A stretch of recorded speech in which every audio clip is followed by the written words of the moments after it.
Thanks for listening, and Happy Christmas from 360gamercast.com.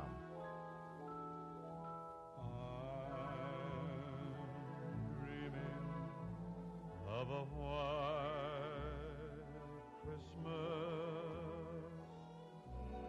just like the ones I used to know. Okay, f it. I lied. It's drum and bass. What you gonna do?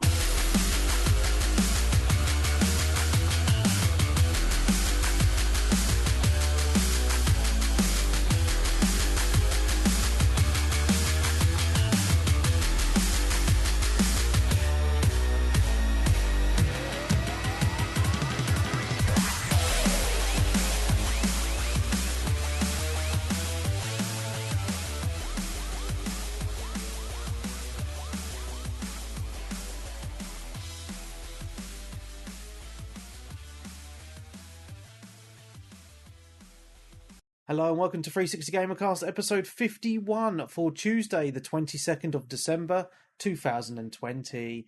I'm your host Mark Webb, Gamertag, PissND, Steam ID, Webby, 360G, and joining me on this fine evening is... Greetings from Tier 2, Cinema Dan. And greetings from Tier 2, it's number one Stuntmaster. Tier 4 Sensei Switch. Hello. Oh dear. Oh, don't just love this country. Anyway, this is our Christmas special, so I've got to be first to say Merry Christmas to all our listeners. Yeah. I hope you enjoy going out. Yeah. I hope you've ordered too much food and you have to eat it all. Yeah. Hope this ain't good on the telly.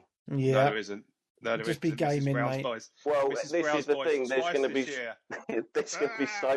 there's going to be so many people indoors, stuck indoors, having to watch the telly that even mediocre shows and stuff are going to get like record viewings probably. Yeah. Oh, I don't know. No one's got much else to do. It's all about Crack out the Netflix. board games. Go retro, people. Do you remember when you used to have the old family board games and stuff? Like if you live at home and that.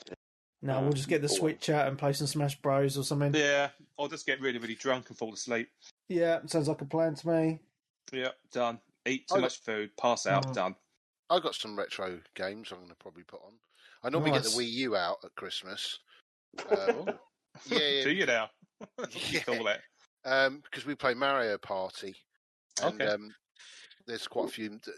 there's Mario 9, I think it is, and 10. One of them's not very good, but there's quite a few of them games we play. We used to play a thing called Nintendo Land, which was quite fun. Oh, I remember that. Oh, I've yeah. heard that lying about. Yeah, it was quite good fun because the trouble is my daughter was quite young when we used to play it because it's one of these where you've got to chase after the character and then you've got to just sort of jump on them. But the problem is now she's really good at video games now, so we've got no hope of beating her now. Oh, yeah. But that's coming out. We'll probably play card games. I did get something from the charity shop the other day. It's Born in the 80s. It's a card game where you've got to... Trouble is, it'd probably be too easy for me because it shows you a picture and you've got to guess what it is. Well, I had a quick look and I knew most of them already. do you remember a card game from, I think it was the 80s or 90s? It was How to Be a Complete Bastard, the card game. Oh, yeah, that's right. Yeah. That actually goes Nice for good money. game for all the family. That's funny. Have you ever played it? Yeah, No, I played it. I had it, no. I think, when I was younger. I can't remember how it worked, but I know it was a bit on the... What's it? Edgy Not side. smutty side, yeah. Smutty, edgy side, I guess, to a okay. degree. Is it a bit like Cards Against Humanity? It's, I don't know. No, I don't. I've never played Cards Against Humanity. I've played Cards Against Humanity, and there's no surprises there. It's great. Yeah, it is. It's fun. Just play with the right people. Don't play with your mum or dad, though. No. Unless they're evil or Yeah. anyone in your 80s. Don't do that. It'll kill them in shock. Right. Anyway, Christmas special, everyone. Christmas time. Strange Christmas for everyone this year, obviously, around the world. Not seeing family, etc. It's not really a big change for me, to be honest. I normally reserve Christmas for just, missus and the kids. So, not really a big change for me, so I'm not that fussed. I know, obviously, a lot of people, it is a big disappointment, but I hope you're listening to this podcast and we cheer you up a little bit. That's what we're here for, right? Try and cheer people up. Is this a Patreon episode? Or no, not? Well, it's supposed to be. Yeah. But because it's Christmas, we're going to have this available for everybody as a Christmas present. Yeah. So, we will resume to the normal schedule in the new year because we want to get the next show that we do will be the Game of the Year show. So that'll be back to, so if I'll keep the weeks the same, so this week was meant to be Patreon, but we'll have it for everyone because it's Christmas. And then next week's show will be the Game of the Year show, but that'll be for everyone as well. And then we'll go back to normal after that. Okay. Yeah. So why are you not on then, Peebs? It's a free show. Come on, Peebs. I can see you. Is he in the chat? Yeah. Oh, here he is. Yeah, he is. Look, he only comes on when it's the free ones. Just pop in for like an hour or so. Yeah, Peebs, what you doing? It doesn't mean you can't come on the podcast if you're in tier 4. Dude, I'm drinking this week. It'd be fine. Come on, get on there. Get on it. He's just finished work. He wants to relax with his missus and have a 10 pints to relax. That's what he normally does, the bloody alcoholic.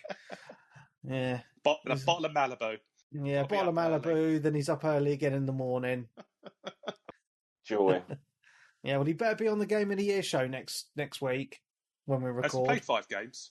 I was just thinking that. Oh, well, actually, 5 games. Well, I was thinking that myself. I because I've been thinking about the Game of the Year for a good few weeks or so, and I've only managed to get a top 4. I can't actually think of a 5th game at all, so I need to go and look at what games have come out.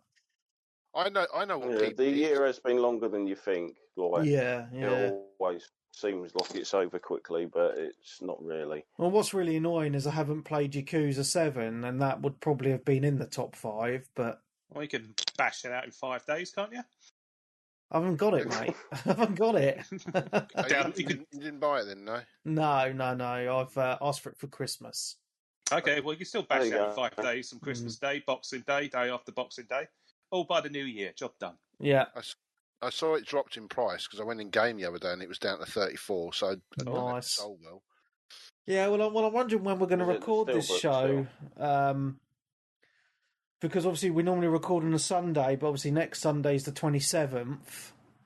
I don't know if that'll be a bit too early. Maybe do a few days later, like a midweek one or something. I don't know. Just see what day everyone's available. Yeah. Obviously, maybe before New Year's, but obviously, yeah, of course, yeah. I don't think when everyone's available. No, I'll be around Sunday anyway because we're off the Monday anyway. Yeah, okay. So we'll keep it to normal then. Okay. Might even have a beer next week, so that'll be a messy show. Well, hey, I'm drinking Clockwork Tangerine at the moment, Dan. I've got Heineken, so there. Wow, it's good for my diabetes pilsner. I think it's a pilsner. Oh, anyway, it doesn't mess me up like IPAs do, so it's good. Oh, Peeps is working on Sunday. How can you be working on next Sunday, Peeps? I wouldn't have thought people want, what your job is on a Sunday. Yeah, they might do. You never know. So why are we having a conversation over chat? Get in here. Right, anyway, shall we... Shall we get into the games? I thought we got the news. Yeah, what is the news? Okay, we'll do the news first then. All right, okay. Okay, keeping it to that then. Okay. There's been a little bit of news. Most of it is Cyberpunk related, to be honest. Okay, so the first piece of news is that Cyberpunk has been removed from the PlayStation Online store by Sony. This is because obviously all the complaints that people are making about the game being broken and all the glitches, etc., trying to get refunds on the Sony platform. So they've decided just to take it off the store, and anyone that asks for a refund can get a refund. Microsoft have not followed suit. They have said that they will give people a refund, but they're not going to take it off the store. So effectively, it is now a Xbox console exclusive if you want to buy it on the store, which is quite funny, you really. can still buy disc copies Yes, of the yeah, one on of course, PS4. yeah. Because obviously that's the weird thing is you'll obviously because like I said before, I've been playing on Series X and bar the odd little like sort of like I don't know random item that's having a bit of a spac fit. Yeah. I haven't really had many issues apart from that. To be honest, and that's literally rare. Well, I've seen it about 3 times in about 30, 40 hours. Yeah. I had an invisible shotgun last night. Yeah, that was about it though. And an and a floating mobile phone. There we go. That's all I had. Yeah, the only thing I ever, I mean, I've had a few bugs. I mean, the one of the bugs I know you saw, Webby, which was, I don't think it's a bug. I just think it's an issue with the game. They hadn't finished that bit, and that is when you're out in the wastelands and you can see the cars in the distance, and they sort of they're there and then they disappear. Yeah, I think that's just something they just never got round to finishing. Yeah, I mean the only random thing I've had, I mean, I've had a couple of random things where, don't forget, I'm playing this on the PS5 as well. You know, don't forget. Not everyone knows I've got one now. Yeah, because you'd need the PS4 to be able to play on the PS5, because obviously there is no actual official PS5 that's right. Yeah. version. But the only difference is I'm playing on an SSD, whereas I'm not playing it on a hard drive, you know, as in the external. The only thing I've had is weird things. I had a couple of things where, I don't know if this was actually the game, but I was near a scaffolding site, and there was all these rock bricks, you know, that were like, you know, like, sorry, someone's building a wall and they've left a load of bricks on the scaffolding site, and they were exploding. It just randomly exploded. Weird. Yeah, it was really weird. Just stood there. I was like, what the hell? It was like, you know, it was like, and then I thought at first they were falling off the scaffolding, but they weren't. They were just, and then if you actually looked at them properly, they were moving about. And then I've had that with plastic bags as well. I've seen plastic bags, like rubbish bags, you know, in a pile somewhere down a back alley, and they're just exploding. Popping like Kong. Yeah. I mean, it wasn't me. It was like, you know, it didn't Just make me like real life. Yeah. It didn't make me think, oh, that's it, right, I want my money back, you know. So, but no, it's not. I mean, I know a few people as well that are actually playing it on the PS4, and they haven't had any issues. So I don't know where all this is getting.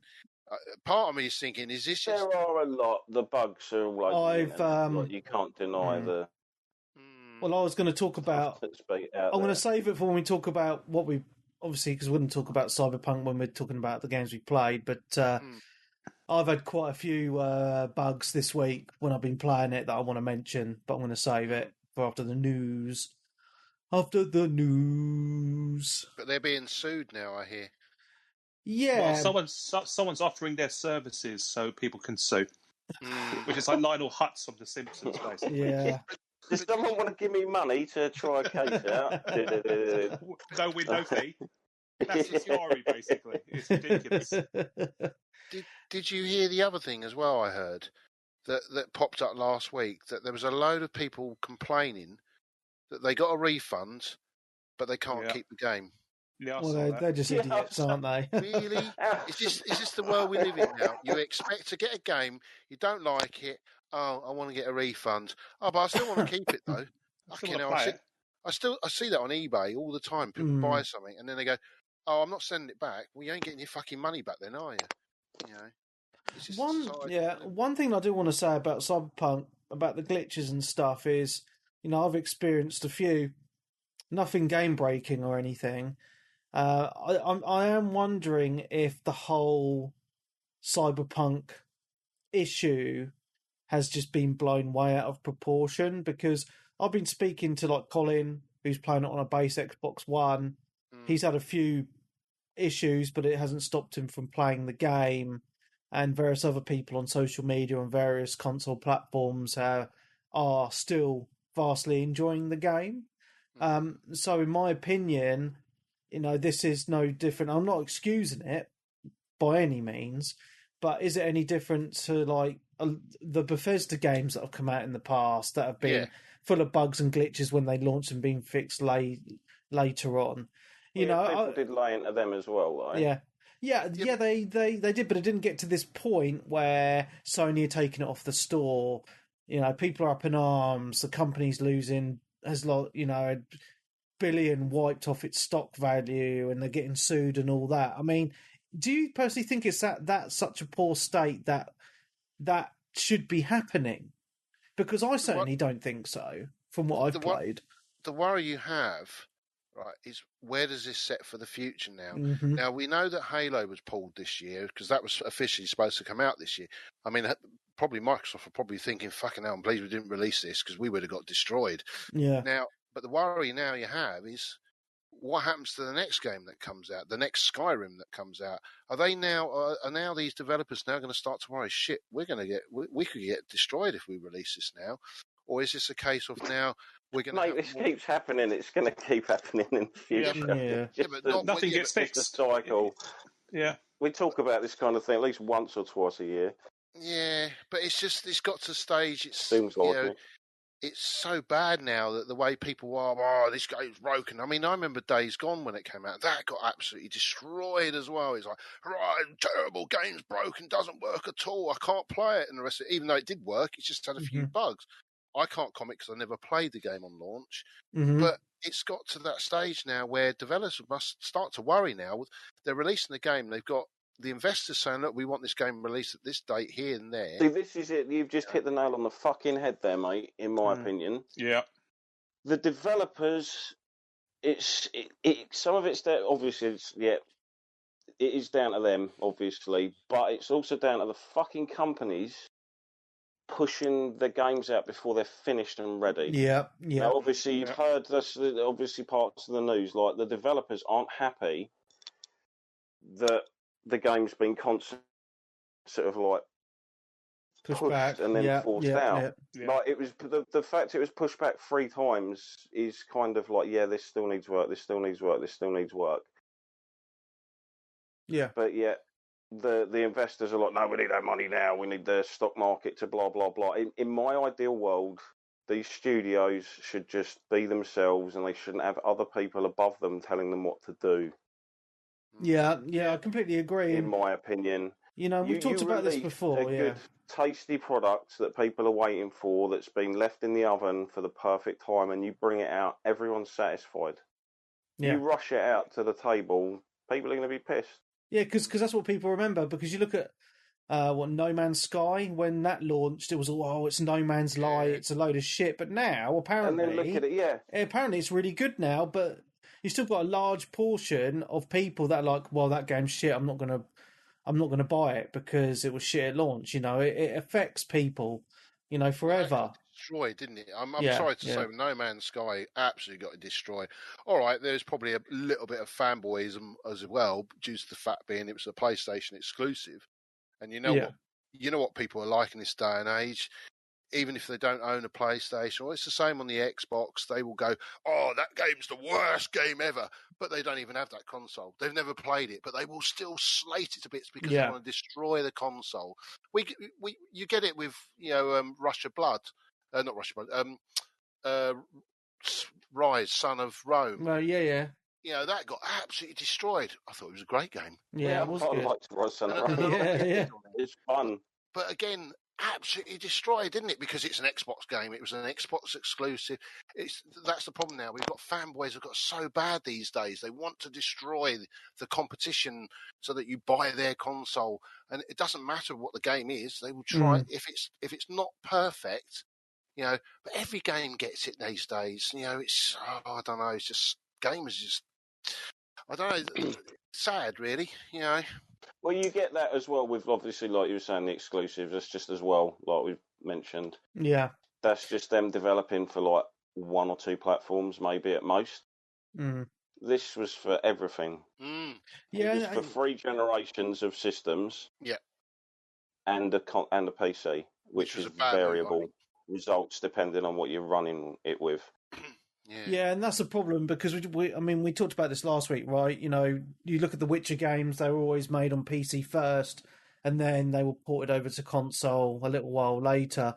I think when a development studio is, you know, we're in the middle of a pandemic, they're probably all working from home, so they're not so not as much is getting done, and it's harder to get things done.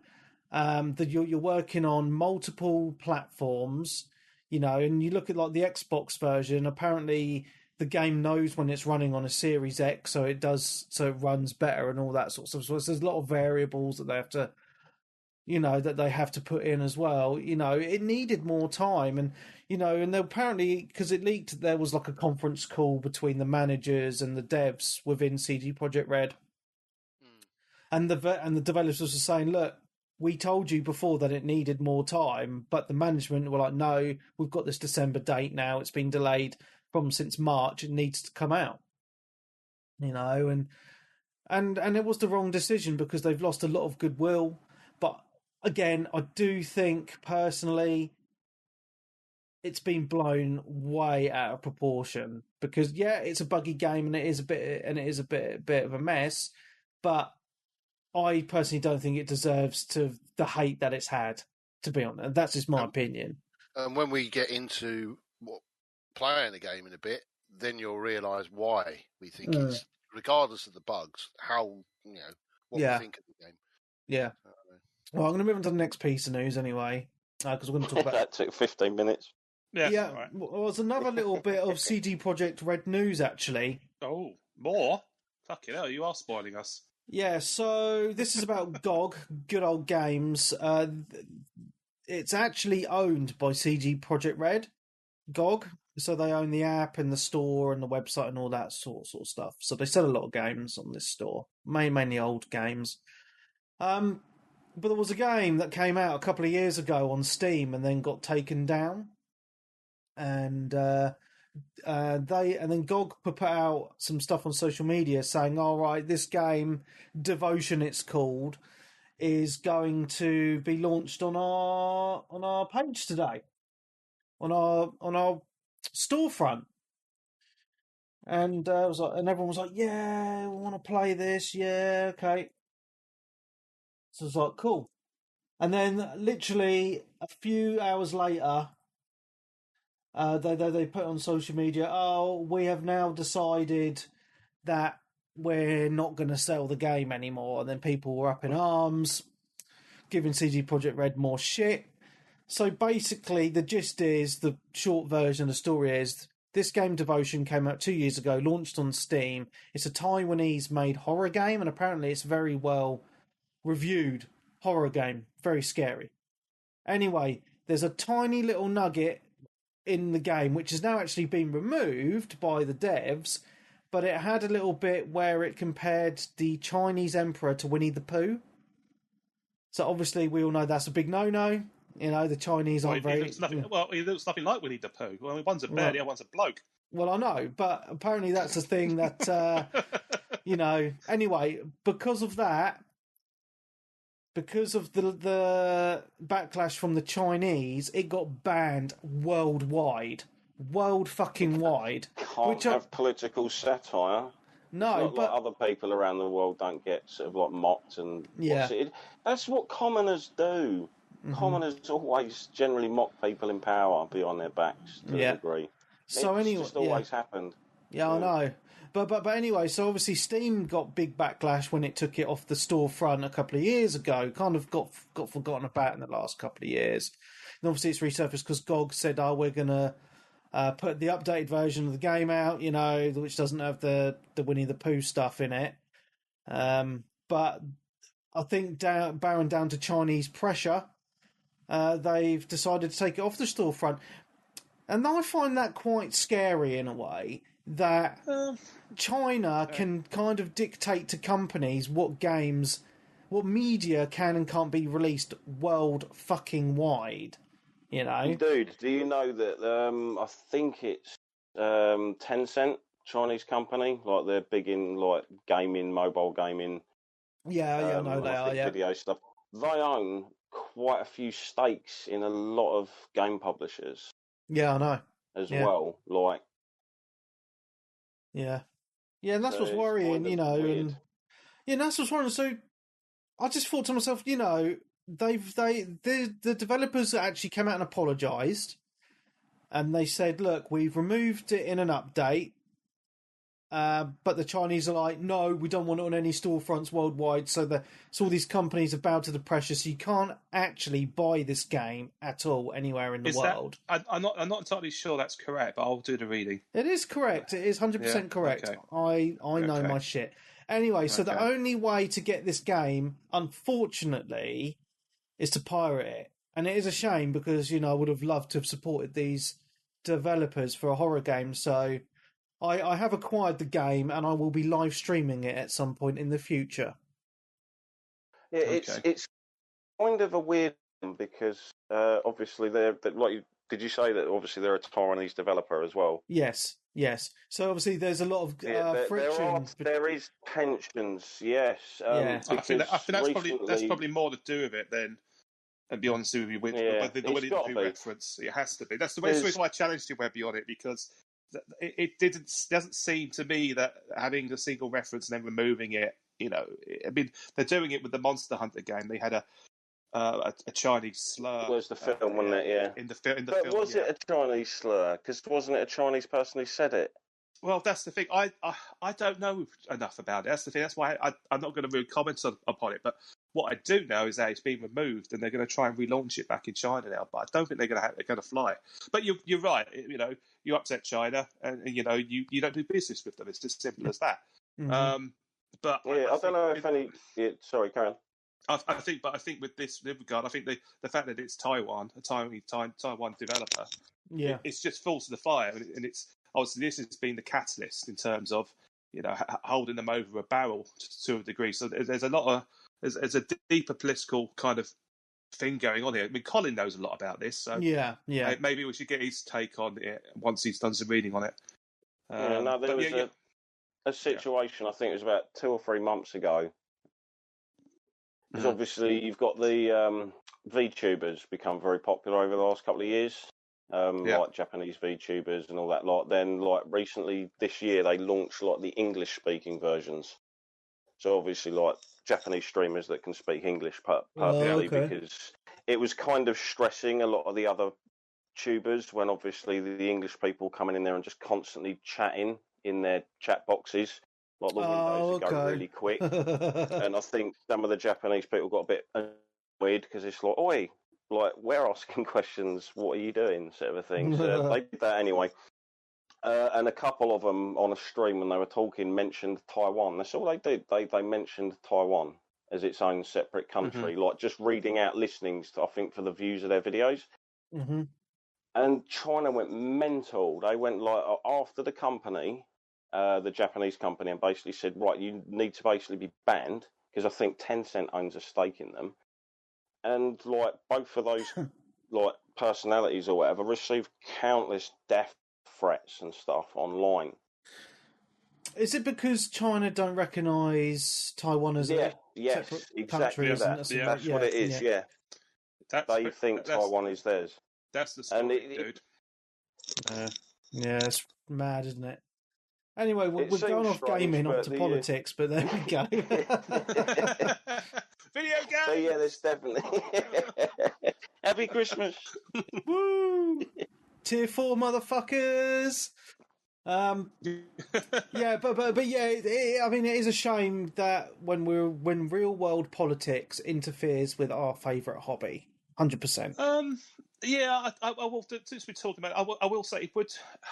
To go back to the side pump a little bit, I would love some gamers to get more infused about real world events, more, as they do with fucking video games. It would be a much better planet, I'd have to say.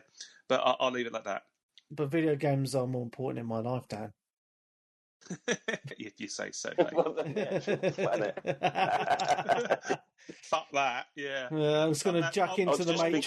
Floating through the entity, like just playing in my mind. Like I've put my whole week off to sit behind the pad to play Cyberpunk, and it's been ruined. So yeah, there's a lot of people that do that. I remember all the people moaning, "Oh, I booked a week off, and you changed the release date." Ooh, yeah. These companies can't fucking win, can they? And then we got a load of bugs and put in your personal copy because you're a cunt. Done. Ding dong. Yeah. Anyway, right, should we go to another piece of news that I've got? Go for it. Okay, my last piece of news, anyway, is that EA has purchased Codemasters. Ooh. I For- like Codemasters. for $1.2 billion. Bloody Do hell, you man. reckon they're going to put them onto like the Grid series or something like that, or allow them to carry on with Dirt? I mean, I'm worried now because Codemasters is pretty much a very British It's gaming one of our final institutions. big, Yeah. big studios, isn't it? And my It's concern been going is, around for years. my concern is that EA will buy them, which I obviously will, and then in a couple of years do what they do to the other devs that they buy, is just fucking get rid of them. Yeah. Yeah. It's either that or the people will leave. I mean, Yeah. how many people are there from BioWare now? Most of them have gone now. Yeah. I think. Yeah, that they are. Well, what's quite interesting about this story is Take-Two Interactive had put in a bid beforehand, and then I think they were going to buy them for like $700,000, and Yeah, then they trumped them. and then they trumped them at the last couple of days or something before it was going to go through. No, it's more than £700,000. More than that is what you said. Oh no, was it? 700 million. Sorry. Yeah, yeah. fair to say. Yeah, You- 700 million. You're doing Doctor Evil figures here, mate. That's $1 million. A bit of money to Yeah, throw about, I think. yeah. It was 700 mil. Yeah, get that right. Thank you, Dan. All right. Yeah, Good so numbers. I don't know when that's going to come through, when it's going to be final, but watch this space because they might put Cody to work on an actual Dizzy. decent need. They might do a decent Need for Speed game at last. Oh, They yeah. might bring back Dizzy. Treasure Island Dizzy. Yeah, that's what it's all for. Reboot Yeah. Dizzy franchise. That'd be good, wouldn't it? Make Oh, it man. 3D and fuck it up like Sonic. Bring back Micro Machines. Yes. Although it will be interesting to see what you could do, because I don't know, they're not exactly games that would push the limits of next gen tech, really. Like, is it but- Micro Machines? But Sorry, but Colin it's all McRae about Ultimate fun. Team. All about fun. Come on. Yeah. Yeah. So that's I suppose in that sense, you could bring out loads of little like lower budget games, couldn't you? Yeah. yeah. Do you know what I miss? Talking about this, Xbox Live Arcade games. I miss that. Really do. You're on Game Pass, aren't you? Still Yeah, no, kinda get 'em. but what I missed is like, because I fired up my Xbox 360 a few weeks back, and I was like, oh, I've got all these awesome Xbox Live Arcade games, and they just don't do it anymore. They don't have their own little section for all the retro arcade games you can just buy, and I miss that. Buy, but you all have Game Pass. Well, true. I mean, Game No Pass has one buys got. I'll tell you what, mate. Game Pass. I mean, you don't have it, do you, Stunty? No, I did have it, but it wasn't anything that I wanted on there, so I wasn't interested in it. They've added so much stuff onto it recently, which is quality. Quality. Oh, they would have done, yeah, just to entice the people that have recently got X's and stuff. Yeah, I mean, man. I have PlayStation now, and I don't have, and there's loads on there to play. But to be honest with you, I've got too much as it is to play. Yeah, I know what you're saying, but it's just I was just thinking. Life's problems. Yeah, there's not Yeah. enough mortal time to play everything you want. Yeah, true. No. Very true. I mean, Dragon Quest, Doom Eternal, the new Gears DLC, Man of Medan, Among Us, Greedfall, just a few recent titles. Age of Empires 3, Age of Empires 2, and others. So much. Anyway, Skyrim. yeah, got to get down on Skyrim. Fuck me, how many times have we all bought that game? Bloody hell. I think I've got it on the Xbox 360, put it on the Xbox One, put it on the PC, Nintendo Switch. Like, VR version, that's 5 versions. Bloody hell. Nuts. And only completed it once. Anyway, any more news from anyone else? Yeah. A new release on the Switch this week. A surprise release was Among Us. Came out on the Switch, so about £3.50. Did you Yeah, buy I it saw that. or not No, bother? No, I'm thinking of getting it. I want to play it. Yeah, Well, you can play on your I'll phone give it for a go free, with though. Dan. Is it Yeah. crossplay? Yeah, it's crossplay as well. The only funny, I mean, I don't really like talking with complete strangers because I usually find them quite rude on the internet.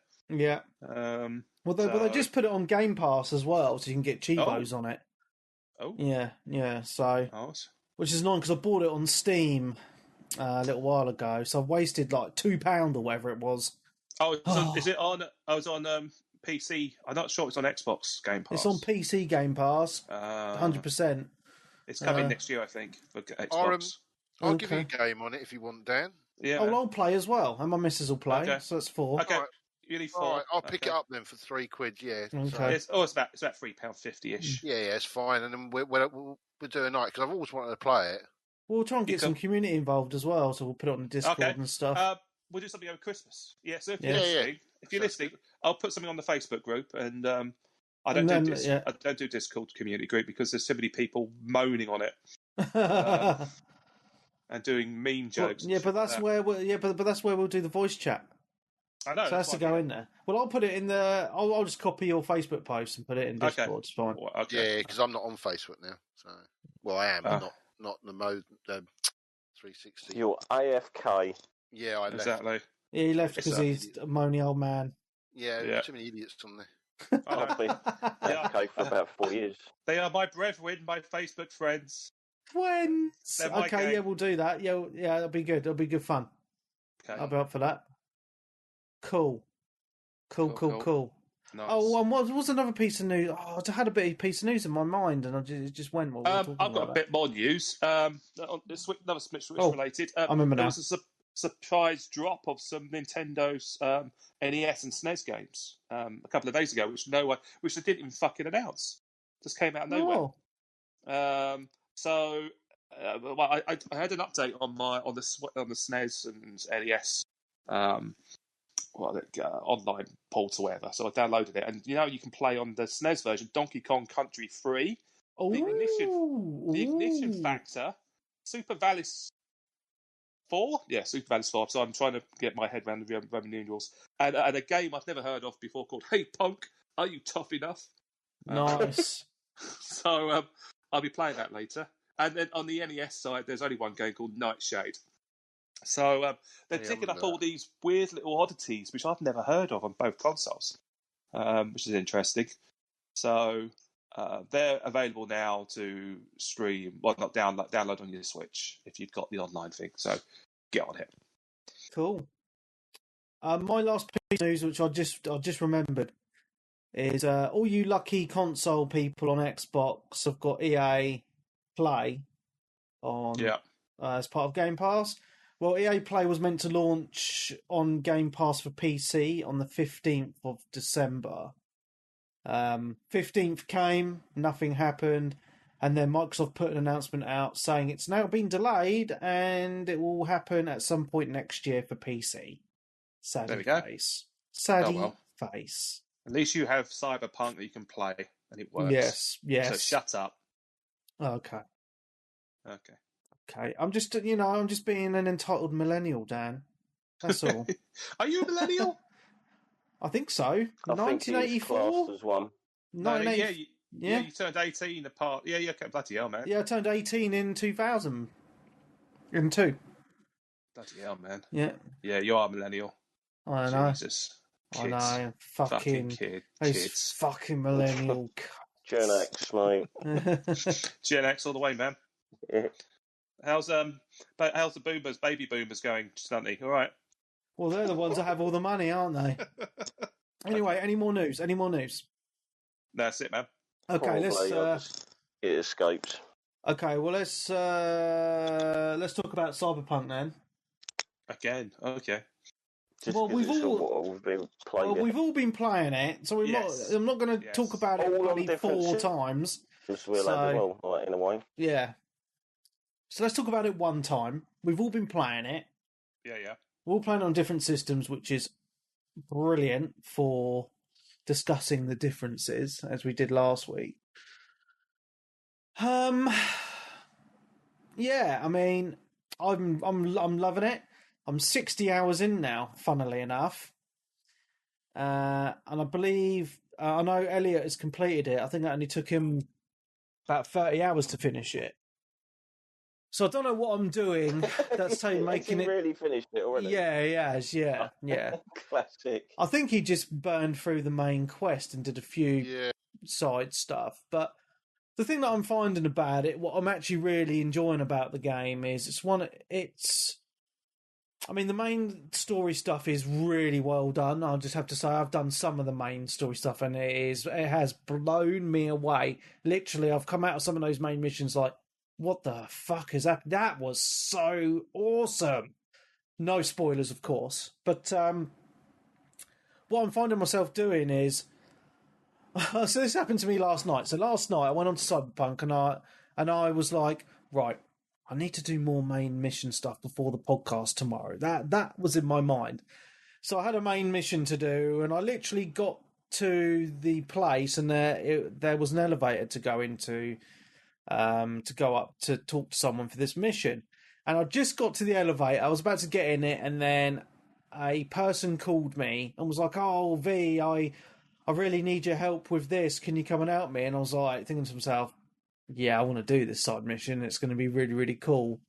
3 hours later, I'm like, it's like 1 a.m. now, and all I've bloody done is I finished the side quest for a certain person, which was brilliant, and then I ended up doing a few gigs, and one of the gigs ended up taking quite a while, and I was like, it was like its own quite long story on its own. So anyway, I'm beating around the bush here. What I'm trying to say is, you haven't finished it yet.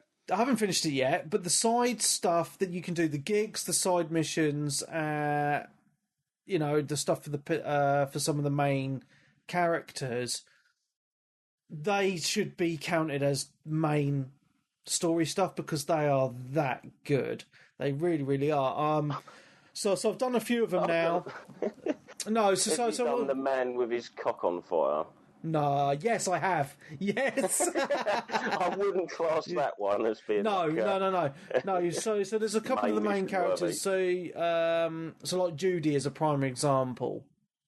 There's a load of side missions for her, and it's actually gets quite in depth with. It gets quite emotional towards the end if you guys have done all her missions. Well, I haven't done all of them, but it seems to me that obviously where the sort of story leads to, you're then going after different threads. And each of these threads, the more you pull on it, the more it unravels. And those get more and more and more and sort of split off. So sort of like, even though they're technically side questy and optional, some of them, other ones are sort of obviously linked in a way to what's going on in the main story. Yes, they are. Yeah, 100% they are.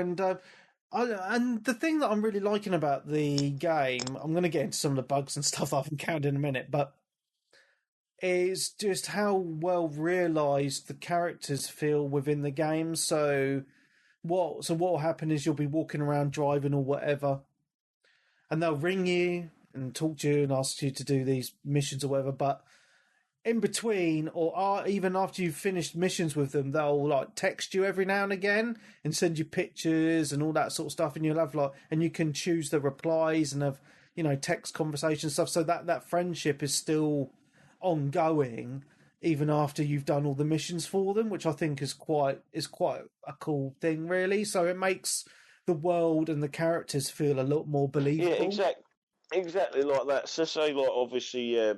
I noticed with the ringing thing that characters will generally ring you when you're right next to like a mission in the open world. Yeah. It took me a while to work that out because I was like, hold on, that's the mission I'm actually heading to. I get you, sort of a thing.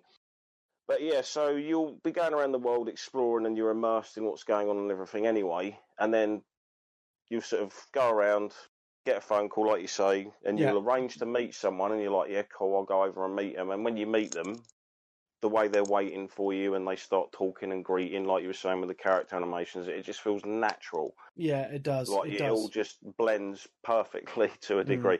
It's annoying as shit because I honestly think this is like pretty much close. If everything worked the way it's supposed to work, a 10 game. Mm-hmm. Yeah, 100%. Aspect. It is very, very, very good, and you can very ambitious. Mm-hmm. There's obviously a few things that need work here or there in theory, but it's annoying that these bugs are holding back the true potential of what this game could be. Yeah, 100%. I can't wait to see what this is like a year down the line. Yeah, and the unfortunate thing is, I would have finished it, and I won't go back to it in a year. But I don't know what your experience is on console, but on PC, it's very most of it for me anyway it's run very well and looked very pretty, but it's very what's the word? Like some parts can look amazing, look fantastic, run really well, and then a couple of minutes later it will look like a fucking PS1 game in parts and just run like dog shit. So are you having issues like that? I haven't. So this is the issues I'm having, right? And I've only noticed that since they just put a patch out yesterday. So it's only happened on a small part. So what I found yesterday when I was playing was when I was driving around the city, like the performance is just all over the place. So like when I'm walking around doing missions, walking around the city, it's quite stable. As soon as I get in the car and start driving around, it's only within the city, because when you get out of the city, it's smooth as butter because there isn't really as much going on. It's the desert and stuff. But within the city, what I'm finding is like in certain sections, it can just slow down. Like the frame rate can completely drop. It's quite jarring at times, and especially since this patch as well. When you're because when I'm driving, I use a controller. When I'm moving the right stick around, what I'm finding since this latest patch is it's actually a couple of things. You turn it around really quick and you'll see the kind of assets kind of loading in on like signs and buildings very quickly, but it'll be like a blur and then it'll go very nice all within a few seconds, and that can be quite Isn't that because you've got motion blur switched on or one of the other? No, I've turned it off. It's actually like, the assets loading in very quick. And another thing that I've found, I don't know if it's the same on the consoles, try it when you next play. When you're driving down a road, turn the camera so you can see behind you and see what cars are behind you, and then turn the camera back in front and then put it back again, and then the cars behind will completely changed. They'll be in the same place but be completely different cars. Different cars. Yeah, which is really weird. And another thing that I've only noticed since I've been going out into the Outlands... actually...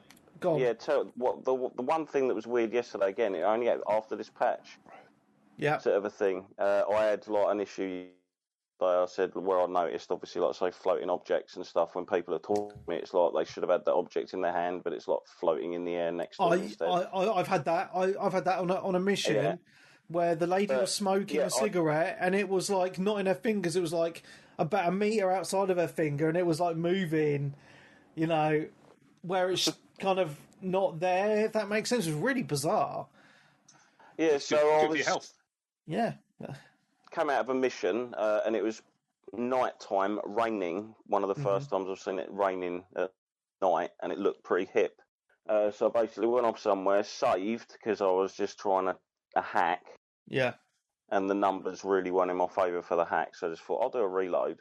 When I reloaded, it was the middle of the day and it was not raining, and I thought that's odd, but fuck it. Yeah. Hold on. Yeah, so it was night time and raining when I saved, but that might have been due to it might have just been an event that happened after a certain quest that I'd done. Yeah, maybe it is weird. So a couple more glitches. One's a glitch, and one of them is just how they made the game. So doing a side mission yesterday, and it's a driving side mission. I'm not going to mention any more, but you're doing this driving side mission, and it's set at a certain time of day. And it's kind of like dark. It's just kind of like, I thought it was like evening time. So I started driving and following this, meant to follow this other car. Anyway, you get like halfway through this kind of car chase or whatever, and then suddenly it goes from like dusk to like all of a sudden just bright day in the middle. Like, it just pops. Like, I'm like, what the fuck's going on? It just felt so unnatural. Just went from dusk to the sun's in the middle of the sky and everything's really bright, and it felt really, really strange. Just little glitches that shouldn't be there. They just need to be ironed out and sorted. Yep. Oh, and another one I've had. I was walking down the street. I was walking to this mission, like to start this mission. I was walking down the street. I'd parked my car and I was walking. And then all of a sudden, a car just out of nowhere, just is in the sky, flying towards me, like flipping around, and it just misses me by inches. I was like, that's so fucking random. What the fuck is going on here? Just a random car, like, had been launched at me from miles away or something. Really bizarre. Yeah, so there's those glitches. And the last thing I want to mention is when you're in the Outlands, me and Stunty were talking about this earlier. If you look in the distance, you can see multiple cars and little headlights, and you'll see them like kind of driving towards you and then just vanishing one by one, just vanishing. And it's like there's a section of road where it's 2D sprites of cars, so that which are driving, and they're just disappearing one by one, just vanishing into thin air, and it's just so bizarre. It's just this game feels. I mean, I'm enjoying it. Don't get me wrong. I'm loving the story. As I said, I'm loving the characters. I think it's really well. That portion is really well done. But technically, I think on all platforms, it needed more time. It needed more time because it's not polished at all. We can all agree on that. It needed probably another 6 months at least just to get it to run at a decent level, iron out the bugs, and just up the performance. Yeah. I think people would have been more forgiving as well, to be perfectly honest. I know there have been a lot of people that have a moan, but if I know a developer wants to delay a game, I know why they want to delay the game. It means it's not ready yet. That's why they're delaying it. Obviously, you're going to get a bit like, because you've got to wait. Sometimes it's good waiting for stuff, to be honest. Yeah. Sometimes the waiting's more exciting than the actual end product. Yeah, I would have been happy to wait, Darren, 100%. But the thing is, it's. I mean, I know a lot of people are waiting to play it now. They're like, right, I've bought it. I'm not going to play it till I know it's good. But I can't do that because I've got to a point in the game now, Darren, where when I'm not playing it, it's all I'm thinking about because that pull with the story and the characters that I've talked about is just so strong. I'm kind of like, I don't give a fuck about the bugs. I'm at a point where I'm just enjoying it as it is. It's fine. I can look past some of the bugs, and it's just a good game, you know.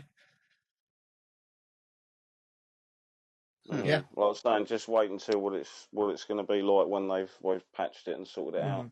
100%. Oh, exactly.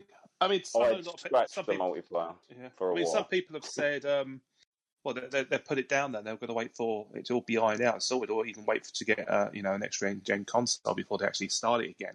Yeah, which is fine. It's one of those things, I suppose. But yeah, I mean, I'm a bit indifferent about it, to be honest with you. I've played about 6-7 hours of it, so I'm playing as much as you guys. Yeah. Have you rolled titles yet? Yeah, I did last night finally. Oh, right, nice. So I did that, and then I hung around for about an hour afterwards, half asleep at 2:00 in the morning, just trying to get it to a savable point so I can pick it up again. But I mean, it certainly is. There's a lot of scope in it. There's a lot of ambition. There's no denying that. And I think, I mean, fair play to them for trying it. That's the key thing, and I think we've already covered the reasons why it should have been delayed, or the reasons why maybe it's come out as the way it has. But then, if people don't take risks or developers don't take risks, you're going to end up with COD every bloody year or FIFA every bloody year. That's it. And it is a shame, Dan, because it's just really bizarre. Because as I've said, you've seen the screenshots I've been putting online, right? It looks very beautiful, and a lot of throughout most of the game for me, it looks very beautiful. But then you get these odd portions where it's just like, what the fuck is going on here? Like, why isn't these assets loaded in? Why is that looking weird? Why is the driving so shit half the time? But then I've played other games which have been in a worse state and still enjoyed them as well. So that's the thing. It's. I mean, some people these days want everything perfect. I think we've kind of, especially console gamers, have got to the point now where if it's consoles, back in the day when something didn't work, it was fucked because there's no way of patching it. But we've kind of moved to the point now, I suppose, the element of optimization and the PC-ified video games, it has got to the point where people don't expect the new kind of they expect the new shiny, but that's taken on a different meaning now. It's all 4K now. It's all 120 frames per second. It's all ray tracing. Well, fucking ray tracing, bingo. I've not even said it, mate. I've not said it once this episode. So I was dancing around that. I really was. You just now jumped on there like a fucking bulldozer. 2 feet first, mate. Yeah, it's kind of lost its. There was something pure about video games back in the day. I have to say, as an old fucker, reminiscing to a degree, where everything was complete. Everything was in the cartridge or CD. There was no means of patching something. You ship it and it worked. But there was a few games that had to get recalled back in the day, though, wasn't there? Yeah. But I didn't buy any of those. I'm all right. But again, there was at the same time there were some dog shit titles that came out, and I saw a GIF the other day of the Superman game that came out for the Nintendo 64. Oh fucking hell, man! I mean, I didn't realise how bad it was until I saw that GIF. Jesus Christ! I've lost my train of thought on this. Bubsy 3D, mate. Bubsy 3D. But anyway, so I think what you're trying to say is, Dan, people are more worried about graphics and gameplay these days. Is that what you're trying to say? Exactly, yeah, exactly. Yeah. I mean, we've played some. I mean, when I first started out, I mean, the first gaming experience I had was, I think, it was Pong, and someone had it, or was it an Atari, an old school Atari? It might have been the old school Atari. Whatever came first, who cares? I was young, and then my first actual computer game, computer console or computer was Commodore 64 back in 1980, or was it 84? 1984, sorry. So, I mean, I grew up, but then I had an imagination, and you think around these limitations. But these days, everyone wants the immersiveness provided to them on the plate. The imagination is gone, and to criticise someone's aspiration and art that goes into that, all the hard sweat and tears as not being good enough, I would say to that person, well, you fucking try. You have a go. I mean, I remember, Dan, this actually brings back quite a good memory of mine. So obviously been into Final Fantasy since 7, and then I remember when 10 came out, and it was the first Final Fantasy that had voice acting in it. And I remember when it came out, before it came out, and I knew it was going to be voice acted, I was saying to my mates, why are they putting voice acting in this game? I like it being text so I can imagine the voices of the characters. And now look, it's like you don't even hear of a game where, it isn't voice acted, Yeah. I don't know. It's just... I think we were spoiled when we grew up, to be honest with you, with all the different consoles, and we not being able to afford everything every so often, having other people, relying on other people to buy it for us. We actually treasured those games and got actually good at video games. Yeah, as opposed to becoming a whiny little so and so. Yeah, I mean, you go around your mates' house and play theirs if you didn't own the game yourself and stuff. Well, games are more throwaway these days, aren't they? And there's all these free-to-play games that all the kids are playing anyway. So it's sort of like, obviously, Dan's describing games of old, which are more of what are arcade games these days, or like your indies, or you pick up and plays. Like the games that we have nowadays are far more interactive entertainment than they are just playing a game. Like playing a game to me is like Tetris. Yeah, okay. Bubble, something like that. Like fighting games, I'd still put in that class. But like most of the AAA games you play, they're like 20, 30 plus hour experiences, if not like many, many more. Yeah. I love those experiences. Sort of a thing. Yeah. Oh, well, if you listen to this right now and you think we're talking shit, fair enough. Well, it depends whatever the mood strikes, I find, when you're in the mood for an epic RPG, there's plenty of options out there, isn't there? So, Paul, what do you think about this? You've been a bit quiet. Yeah, I'm enjoying it. Well, you enjoying the podcast, so you're enjoying. No, I'm enjoying the game I'm playing. No, I mean Cyberpunk. Yes, I'm enjoying it. I'm at the end game. I know that for a fact. Okay. Because you get a certain point where it tells you After this point, there's no turning back. Right, actually, before you get onto that, can I just briefly ask or obviously Dan won't know yet to a certain degree, or maybe you do, I don't know. After a certain point in the game, it appears that you're on a timer. Are you actually on a timer, or does those timers only accelerate when you're doing certain missions that kind of move the story forward, which clicks the timer forward? I'm trying to be cryptic here with obviously what's going on with your character. I don't remember any time. No, because at the top if you bring up your menu, you've got 3 things along the top. Originally, at the start of the game, there was just one. It had V, and that was it. And it had a percent, which I think is roughly how far through the game you are. And then you've got another one. Well, it kind of it's or is it just telling you the missions, like the story mission? Yeah, what it is you've got three boxes at the top. Yeah. The one on the left-hand side of mine is at 90%, which basically means that's the story. Oh, really? Okay. Yeah. Oh.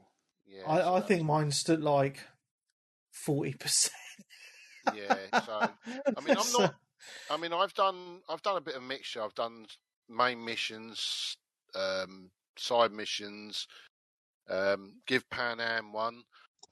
Yeah.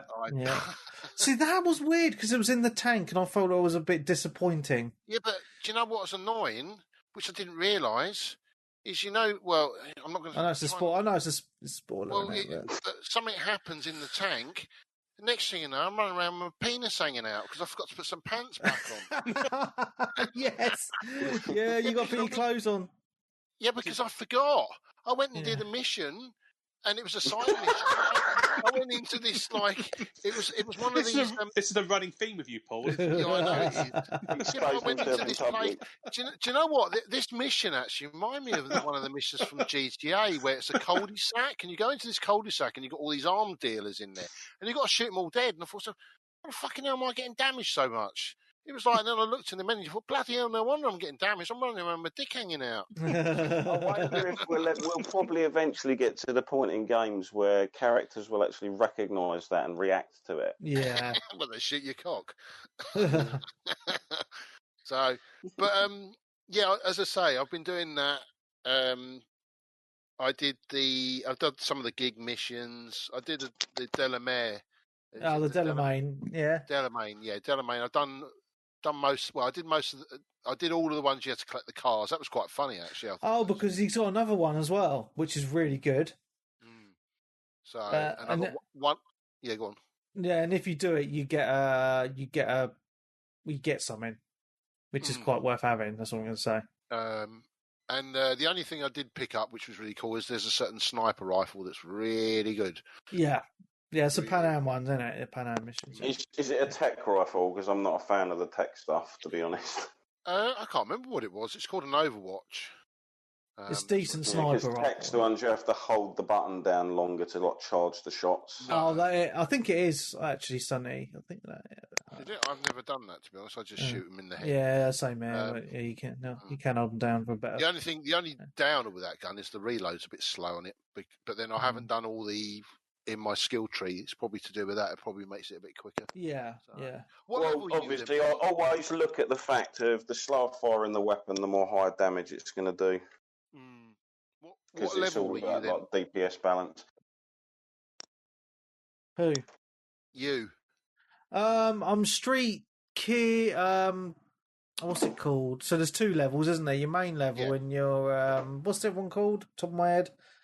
I've had a few beers. Street cred, or is it street cred? Rep, yeah, so street cred's at like 44 or something. Wow, you're high then. So yeah, you have done lots of side missions.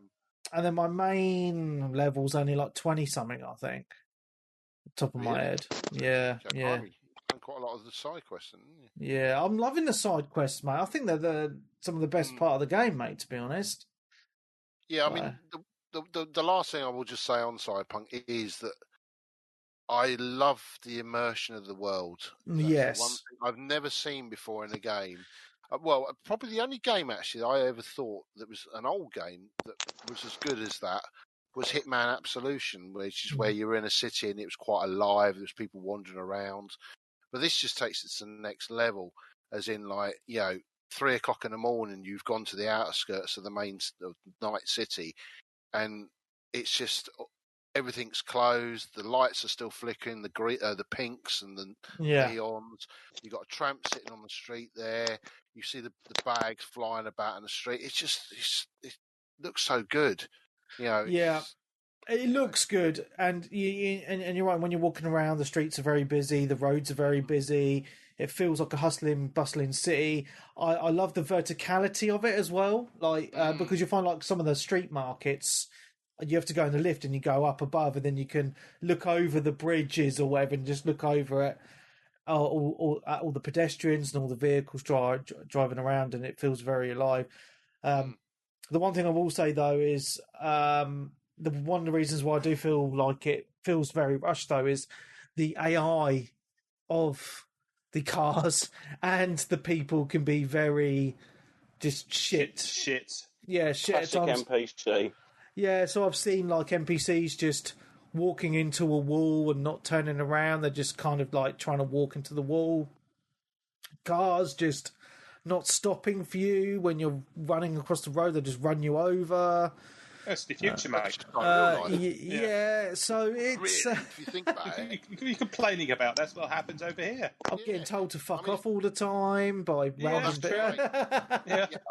that's great. Someone goes, all right there, how you doing, all right? And you go over to them and go, all right. They go, fuck off. Yeah. Weird, isn't it? Great, just like real life. That's why I love it. It's just great. I mean, you go up to someone and punch them in the face. It's brilliant. Just like real life. Yeah. It's a joke. Yeah, but yeah, I mean, as I say, I'm loving it. I'm loving the variety of vehicles that you can drive. I'm loving the upgrade tree, which is quite cool because it gives you a lot of options. Yeah. How you want to do it. So I'm really upgrading the tech part of it, so I can just, hack into systems for missions, and I'm doing a bit of body so I can rip open the doors. Another thing. Where you're talking about the levels. Yeah.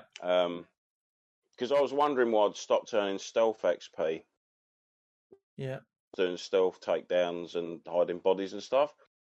And it was then that I realised you can only earn XP up to the level that each of those points are spent. Yeah. Yeah. So I was a bit disappointed about that because I was like, this is really going to limit how many perk points you get to spend and stuff. Yeah, guys, I really need a piss, so I'll be back in a couple of minutes. I've been drinking beer. I'm trying to hold it, but I can't anymore. My legs are shaking. I'll see in a minute. Just carry on. So old, isn't he? So professional. So where were we? What are we going to talk about now? The music's good as well on the radio stations. I mean, I listen to 103.8, which is heavy techno. It's brilliant. It's like proper doom doom doom, sort of stuff. And I've got a thing for the bikes more than the cars, to be honest. I like the bikes better because they're more loose on the road. And I've had a few times where I've ended up doing jumps because, you sort of going along the road and I sort of miss the turn in and I swerve it round and you just hit a bank and it doesn't just fall, you don't just fall off on the bike. You will go for the jump. So that's what I love about it. So... Yeah. I've got a bike. I haven't really come across any of the music yet. I've had a quick look online on Apple Music because they've got you can actually they've got playlists or actual albums of each of the stations. If you can have a look, if you're curious, it's probably on Spotify as well.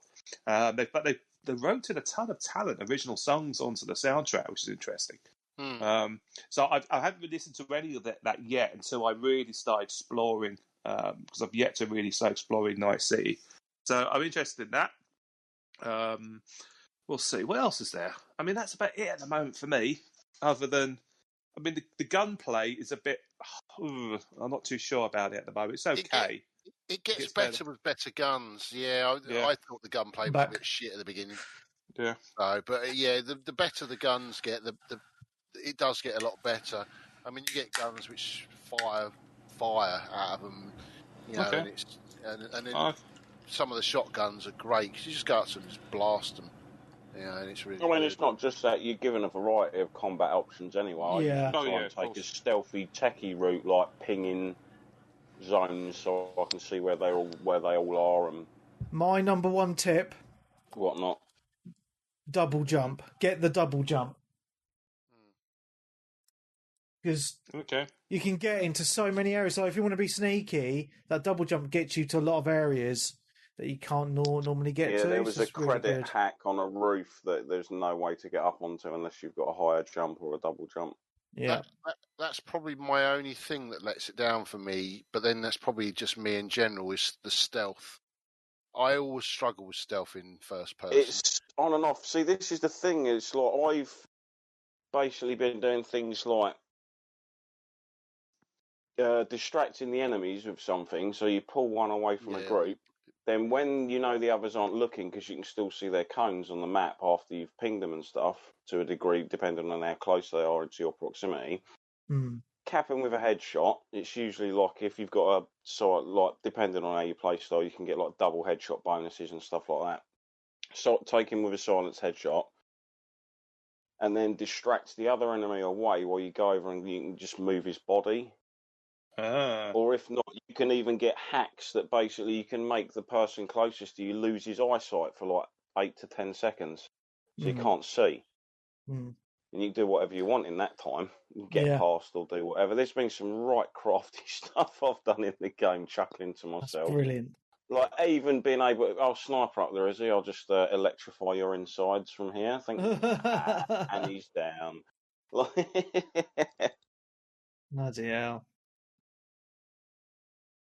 Cool. Anything else you want to say on Cyberpunk? I think we've said enough, really. Yeah, so. It's like the same as last week, pretty much. It's a fantastic game, showing about the bugs and the state it was released. Yeah. Yeah. I just wanted to say, because obviously the big comparison to this is Grand Theft Auto 5, so I re-downloaded GTA 5 today, actually, and played a little bit of it on PC, and surprising how well GTA 5 actually still holds up today, even though it came out like 2013 or whatever. So it was a well-made game. They've upgraded it since. So. Yeah.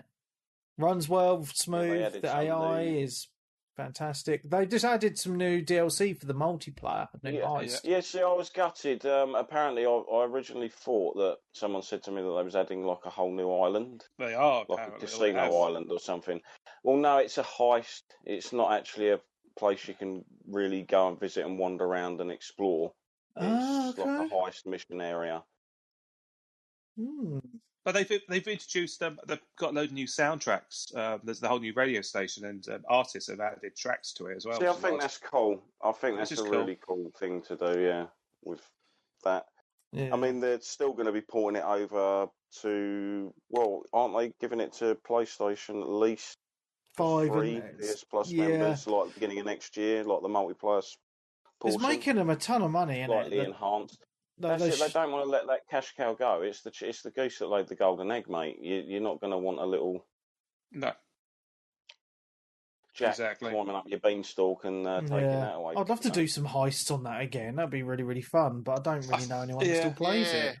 I had a look on I had a look for an Xbox copy. You can get it for about 15, 16 quid, a physical copy, brand new. So I've got enough to play. So it is a bit clunky though, GTA. When you actually do play it, it's the movement of it is quite old style, isn't it? Yeah. I mean, it's great, it's fine, but you do notice it. Oh, blimey, it takes you a little while to get used to it. Yeah, a bit like Red Dead Redemption 2, really. Yeah. But yeah, that's Cyberpunk then. So, who was first? Dan. What else have you been playing, Dan, apart from Cyberpunk, mate? What have I been playing? I've been playing fucking loads. Ooh. I have been. Must kick off brand new this week. Was the new Gears 5 DLC. Yeah. Hive Busters available now if you got Ultimate Game Pass. Ultimate Game Pass, sorry. It costs you, I think, about 20 quid. I think it's only 15. 15, like $14.99 or $15.99, something like that. It's a whole new, brand new campaign that lasts about 3 hours or 4.5 hours if you be an Elliot, an absolute shit. You played it co-op with Elliot, did you? Yeah. Well, I'm surprised you didn't get it done in an hour with him then. Well, we put it on. We put it on 2 modes up from beginner, so I can't remember what the mode is. Hardcore. But it wasn't. Yeah, but they called it something else. Yeah. They called it something else now. We kind of made it a little bit difficult for ourselves, and there's a couple of flashpoint moments where I think we were showboating a little bit too much. And there was one particular boss which was, how do I say, frustrating beyond belief. I won't say. I don't understand why you didn't do it. One of you did it on easy, and one of you did it on hard, and then just redid it again. That's the thing. It's enjoyment at the end of the day. The achievements on it aren't particularly well. You get a lot of achievements popping, but they're all at 5G. So P. Okay. I know exactly. I'm playing that for those cheapos. But it's if you didn't know, this is a prequel to the escape mode, which no one plays on Gears 5. So it involves 5 characters from the Hive Busters team. If you have played the escape mode, you'll know that is like exactly what it is. You get dumped in the middle of a hive via carriers. So each of you get transported via a swarm carrier, which is a giant, great big beastie. So you get eaten up by them, and then you get deposited in a hive. And then your idea is to set up a couple of bombs, and then you run your way out, as you do. So this is a prequel to that kind of squad and their history. So it's actually quite expansive, and I was quite surprised with how much effort's actually gone into this. So you go to new areas that aren't part of the normal Gears 5 campaign.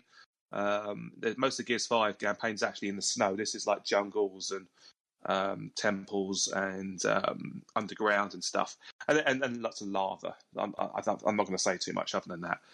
But it actually feels quite meaty. It's actually very, very good.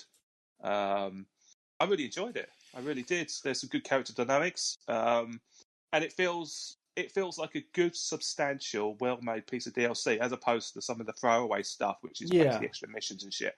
But yeah, that's good to hear, man. That's good to hear. Yeah, because they did a similar one, didn't they? Or well, not exactly that one, but wasn't it for Gears 3 the one where it was centered around one of the other groups, and it was like an entire campaign mission set of like 3 or 4 levels.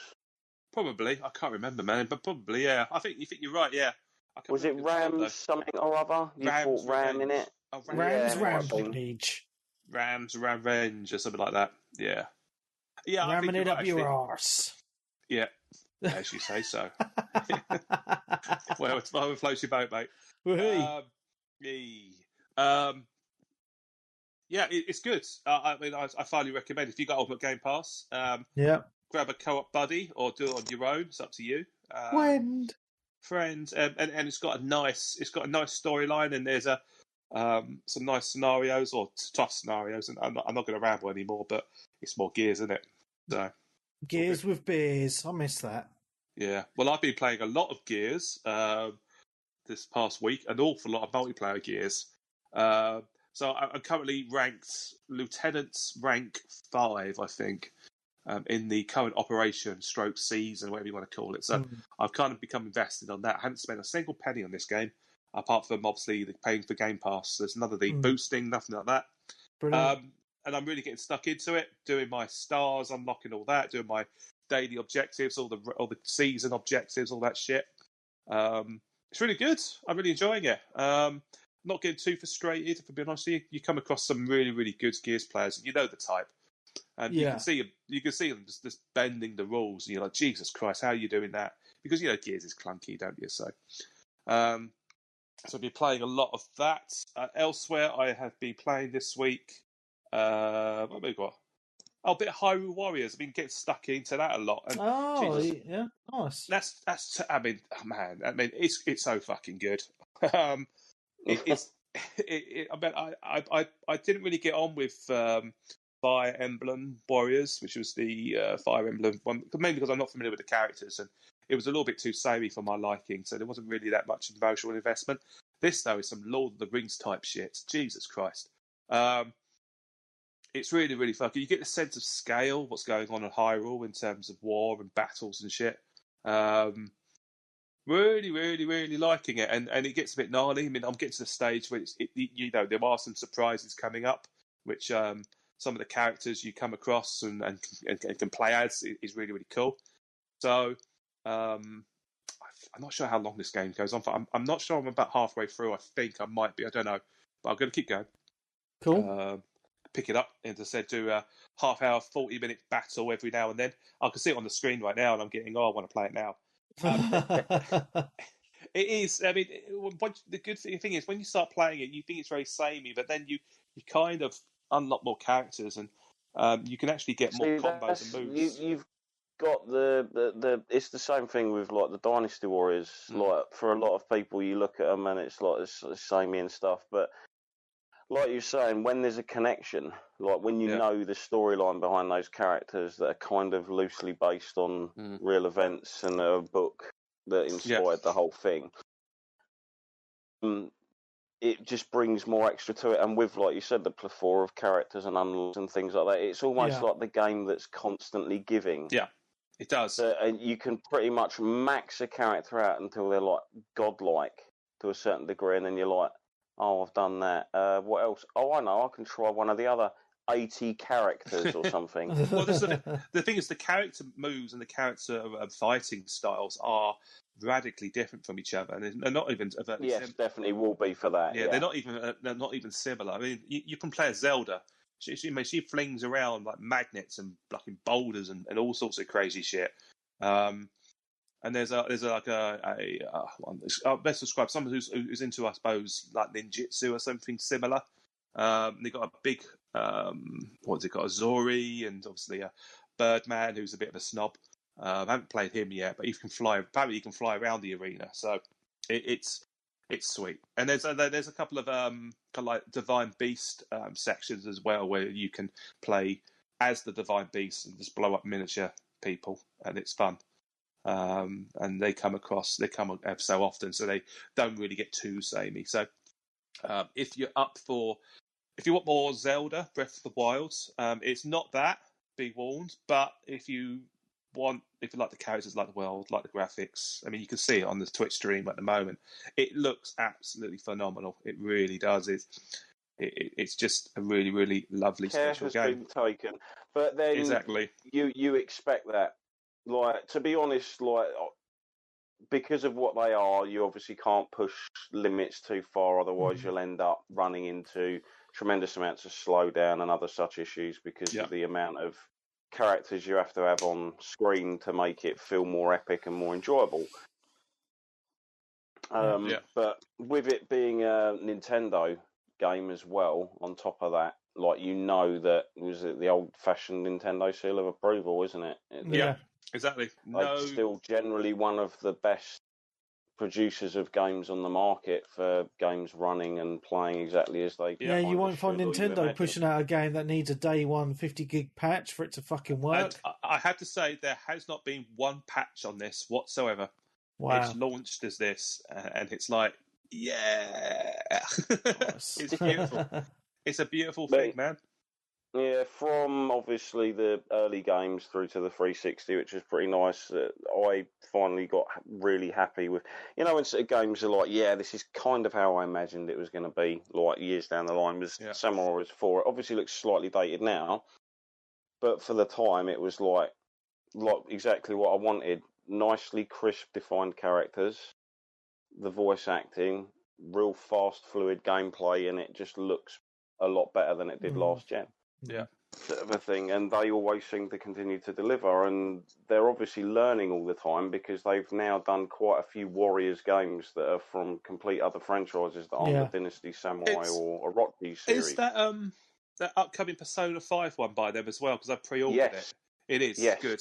It is. So I've pre-ordered that because it comes with the digital bonus of soundtracks, tracks you can download them, whatever, and some other digital bullshit. So that's coming in February. So that's something to look forward to. So I better finish this game fucking quick smart then, shouldn't I? Mate. Yeah. You're going to have like a nice February, March. I know, because you've got obviously that around that time. Then you're going to have Ghouls and Ghosts or whatever it is, Ghosts and Goblins. Ghosts and Goblins, man. Yeah. And Monster Hunter. Oh. And Monster Hunter's getting a demo in January as well. So is that when you're going to drop playing Monster Hunter World then? Or have you stopped playing it already? I've kind of put it on hold for a little while anyway. I'll dip back to it at some point. I know I say that, but I will eventually go back because it's Monster Hunter. Right? It's one of my favourite franchises. Okay. Yeah, man. Cool. Did you ever play the Hyrule Warriors on the Wii U, Dan? No, I didn't. No, I kind of passed by, and you can actually get the definitive version on the Switch, which Right. I've heard it's not as good as Age of Calamity. So I'm like, no, it's not as well done, but it's still decent in its own right. Yeah.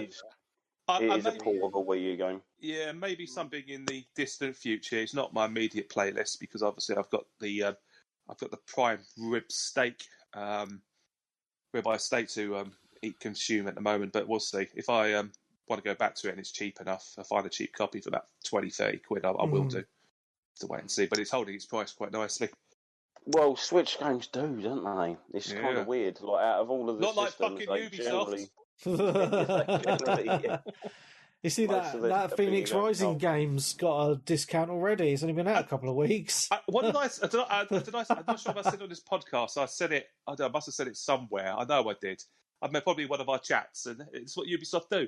They discount. That's what they are. They've got an affiliates department who are basically, just say sell these fucking codes at prices, and oh god, I know exactly how they're doing it and why they're doing it. They've got a department that sells these codes to third parties that makes them money, and it's obviously a department they haven't done away with yet. So it is what it is, ain't it? Yeah, most of the adverts I've seen on YouTube when I'm looking at videos, it's either Phoenix Rising or Cyberpunk. More often than not. So Phoenix Rising, even on videos about them delisting Cyberpunk and like people moaning about glitches, it'll play a Cyberpunk advert before that video starts, and I'm like, my tip is if you find a cheap copy of Cyberpunk off the back of this whole shit, get it now. Yeah, stick it in your library somewhere. Wait for the next gen version. Job done, because it will go back up in price. Yeah, the thing that I was going to say about Immortals Phoenix Rising is it's one of those games I think is going to be a bit of a sleeper hit because obviously it's come out around the same time as Cyberpunk, which is a really bad time for it to come out anyway. And it's actually, from what I've played, I've only played a few hours of it, it's actually a pretty decent game, to be honest. Is it? It looks like a Breath of the Wild clone. Yeah, but it's still good. It's got its own story. If you're into all that kind of Norse mythology and you like an open world and puzzles and dungeons and shit, you'll like it, man. It's a good game. Yeah, I've got my eye on it. Yeah, it's on my radar.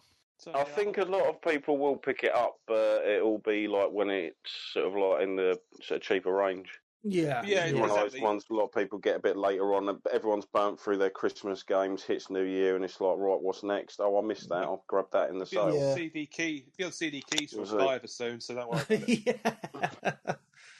More than likely. Get on it in about 6 months. What else is on my list? Let's have a look here. This is interesting. The Fairyland story, which was an arcade archives game for £6 I got on the Switch. Fairyland story. Yeah. I've heard of this, but I didn't think it was that cheap.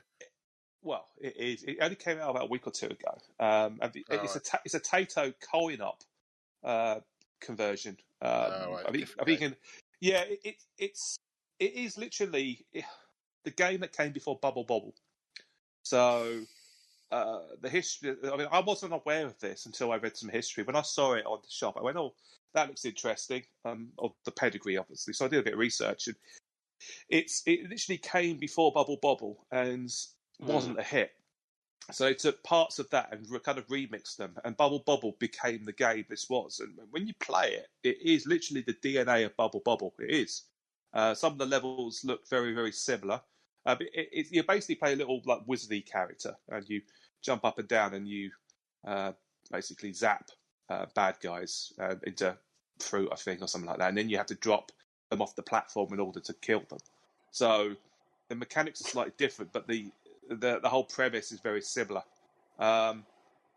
It's tough. It's really, very difficult. It's not as fluid as Bubble Bobble. It's an interesting bit of arcade history in that it basically shows you the evolution of a game almost in real time that the public kind of got to play. and then got fed back on, and then obviously got refined into a masterpiece. In my opinion, Bubble Bobble is one of the greatest games ever made. I still. It's one of the first games I was really into as a kid. Yeah, I talked about it a lot on here. There was you can see it on there. You basically zap them, and you push them off the edge, and you actually kind of like, I can see them playing it slightly different to what I usually do. Yeah, but you zap them loads of times. Okay, maybe I was doing it wrong. This is the problem with like old arcade games. They come with instruction booklets. You didn't know what the fuck to do. But yeah, it's tough. It's not as easy as it looks. So if you're interested in a bit of arcade history, it's not the greatest game ever made, but it is an interesting kind of history lesson. So check it out. Elsewhere, maybe interesting. We did do a bit of Mario Kart 8 Deluxe earlier today. Yeah. Didn't we, Webby? Well, we had good fun on that. Yeah. Well, Marcus did. Yeah, he did, yeah. So me, Elliot, and Webby, we did that for a bit, and see Paul joined into the chat. Fine. It's standard Mario Kart, isn't it? I think we just do that more often. Yeah, I mean, the Switch is a good system for the old multiplayer, and the thing I like about Mario Kart for the kids is, for Marcus, because he really wanted to play, you can set it so it auto steers, so you never go off, and there's another option so it auto drives as well. So it's kind of just like a Scalextric, so he's like doing stuff on the controller, but he's still getting somewhere, you know. So yeah. Well, basically, you're setting up for a fall when he switches it all off. Yeah, pretty much. But he's only just turned 3, so he can't even use a controller. So he was having a blast. He's just what's going on, mate? You used to be a don. Yeah, you're fucking hell, man. You're shit now. Yeah. Welcome to the real world. Useless. Yeah. Then we did a bit of Smash, which kind of cues onto your wet dream, Webby. Yes. Go on. Sephiroth. Yes. Pretty decent, I suppose. So obviously I saw the Sephiroth trailer at the Game Awards. And so I was like, right, I need to buy Sephiroth as soon as he comes out. So he's out now, so I bought him. It was a $5. And you get him, and you get a new level, which is the crater at the end of Final Fantasy VII, and it has all the music as well. That's pretty decent, man. I hadn't played Smash Bros in a long time, and this kind of brought me back to playing it, to be honest. So yeah, Elliot kicked her ass. He did. He did. Yeah, we're fucking useless at Smash Brothers. Yeah. Oh well, never mind. I always find Smash Bros a little bit too hectic and confusing. It's not as fluid as any other fighting game, and it's very hard to distinguish between the characters and what they actually do. Yeah. Usually fine, unless they got some kind of weird gimmick which works, or some kind of overpowered drop move which kind of lends to my play style. So I don't know. It's fine. It's a nice little kind of mismatch. I mean, I really do wish they spent more time and energy updating Mario Kart, as opposed to Smash Brothers. That would be more preferable in my eyes. But hey ho. Yeah. It is what it is, isn't it? Yeah. Yeah, but I mean, I just think it's very cool that you've now got Cloud and Sephiroth in Smash Bros, and you can do a fight on the actual end level of Final Fantasy VII with Cloud versus Sephiroth. I think that's pretty cool. There you go. The level, as I say, it's well done. The music's great, and it's in the crate, and you've got the high wind flying around, the rest of your crew on, and yeah, but cool. Again, I'm just not very good at Smash Bros. I don't know. It's just I just button mash. Yeah, I've got the buttons. I'll try and play some more of it. I mean, I put a lot of time into it when it first came out, but yeah, I did actually buy the at the end of it, I did buy the Dragon Quest 11 hero character. Yeah, I bought that, and I might pick up the odd one here and there, but there's no way I'm getting that bloody season pass, like £27 for all those characters. I thought, which is fine at the end of the day, because you'll get some costumes as well, but for the Mii's. But it's like no, it's two things bigger drop to do straight away day one. When you're basically drip feeding a new character every 2 or 3 months, that's a little bit cheeky. Oh. But it is what it is. It's a season pass, or a series pass, or whatever you call it. Yeah. Other stuff rounding off. Tetris Effects Connected. Been playing that. I went shopping yesterday in Asda and I picked myself up a £30 pair of Turtle Beaches. So I'm broadcasting on those right now. They are plastic and they're feeling all right. They're feeling a bit light and they feel like they could break any fucking minute.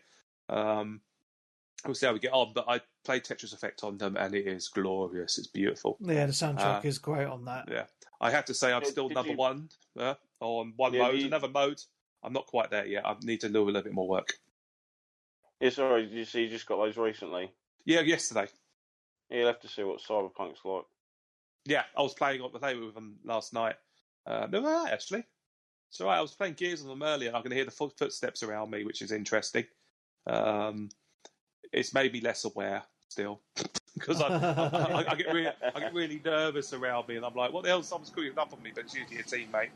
But Tetris Effects is great through the headphones. So if you get a chance to play on that and just get on it and try and beat my high score.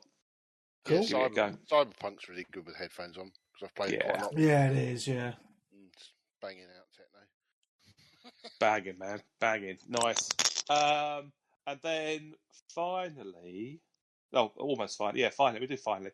Animal Crossing, yay! Oh God! It started snowing.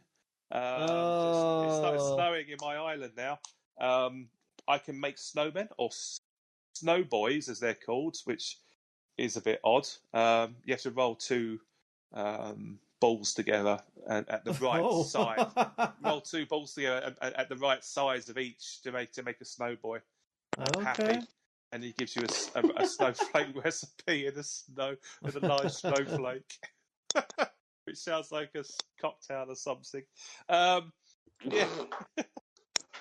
Yeah, it's fucking weird, man. And then what else was there? All my turnips spoiled this week because I've got to sell them, and that's about it.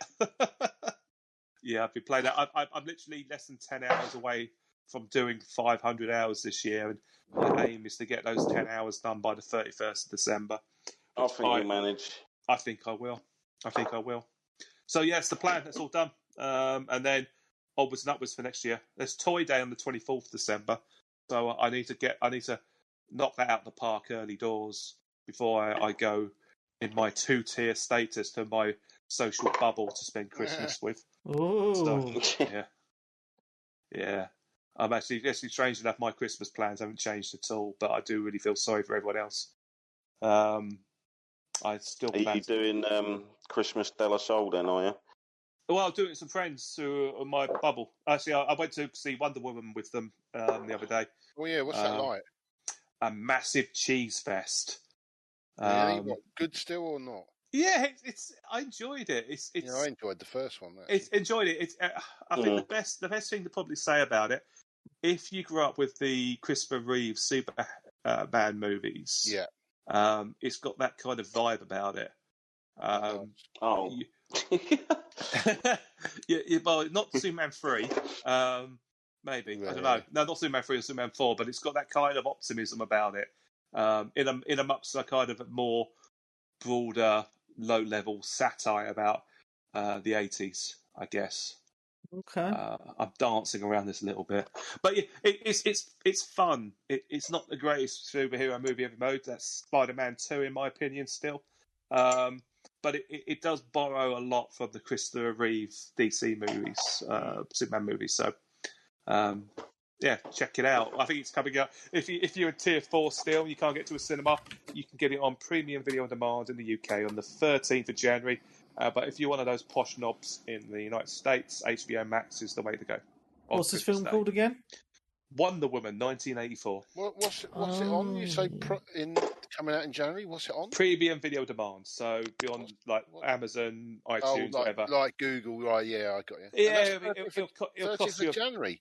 Wow, 13th of January. Yeah, it'll cost you about I don't know, 15, 16, 20 quid or something like that. But is it out to stream in America already? No, United States. Christmas Day. Christmas Day. Christmas Day. Yeah. Yeah. Oh, dearie me. Merry Christmas to you, sir. I might watch on Boxing Day then. Nudge, nudge, wink, wink. Yeah. I thought you might say that. Yeah, it's full of optimism in a year full of shit. It's just I think. I mean, if you're a cynical bastard, it might be like the wrong way, but I can be like that. But get on it, man. Cool. Yeah. Anyway, back to games. Video games. Is that what you've played, Dan? And a bit of Picross 5, but yeah. I've done about 6-7 hours total on that. I'm whizzing through that. Awesome. So, all good, man. Cool. Stunny. Cyberpunk. Want to talk about that? I finished Astro's Playroom on the PS5. Oh yeah, how was that? Loved it. Absolutely loved it. If you have got any history of PlayStation through the years, which I have, you're in for you're just going to love it. There's so many little sort of nods to here, to there, and even games as well. There's like little bits where you're going around the map, and you'll see something, and you're like, "What game's that from?" And then you'll think, "Oh yeah, that's Final Fantasy," and then you'll get another nod from God of War or just loads of different games. They've just used little bits of the little Astrobots, doing a little movie of them actually filming them, playing the game or whatever. Like there's even a Metal Gear Solid, like the Astrobots actually in a cardboard box going around the map. And there's a guy filming it. It's just, but there's just so many little nods and the end game as well, because there's basically you have 4 map levels. When you finish all 4 map levels and you complete them all, there's a 5th, which is, I'm not going to tell you what it is, but you're going to go, oh my God. And it's going to take you back to a very special day that you remember many, many years ago if you ever had a PS1. So, but well worth playing. I mean, it's free when you get a PS5. It's well worth playing. Loved it. So brilliant. Other than that, the only other thing I played, I bought Sackboy. Oh yeah, how's that? Yeah, it's brilliant. It's really good. I mean, it's that came out on the PS4 and the PS5. I don't think there's much difference, to be honest, graphically wise. Anyway, I've always had a soft spot for the developer anyway, because they've done like Tearaway and stuff like that, really. So for me, and I love Tearaway, and the Little Big Planet games have always been quite good fun. But it's good. It's graphically, it looks beautiful, absolutely beautiful game. It's just a puzzle game, pretty much like your Mario's, really. It's probably as good as the Mario games, but the trouble is, it doesn't really get the hype as Mario because it's Sackboy. It's not got that Mario sort of image, is it? Yeah, I know what you're saying. Yeah, but it looks beautiful, mate. Yeah, I'm just watching a video at the minute. Yeah, it's a beautiful game. There's certain things you do where, like Mario, is in you'll do a level on the map, then you get, and there's these little balls that you can pick up that you collect. You get 5 of them, and as you go through the each different sort of map, you need so many of them to open the next level, like Mario. So it's pretty much, so you've got to go back on stuff and try and find extra bits. The puzzles are pretty straightforward. You can also, you attack enemies. You do get a boss battle as well at the end of the level. Pretty much like Mario, really. Okay. But there's not much else I can say on it, really. I'm not that much into it. I've only done the first, what was it, 8? Is it 8 or 10 levels? I can't remember, 8 or 10 levels I've done. And it's great fun. That's it. That's all I've really played, really.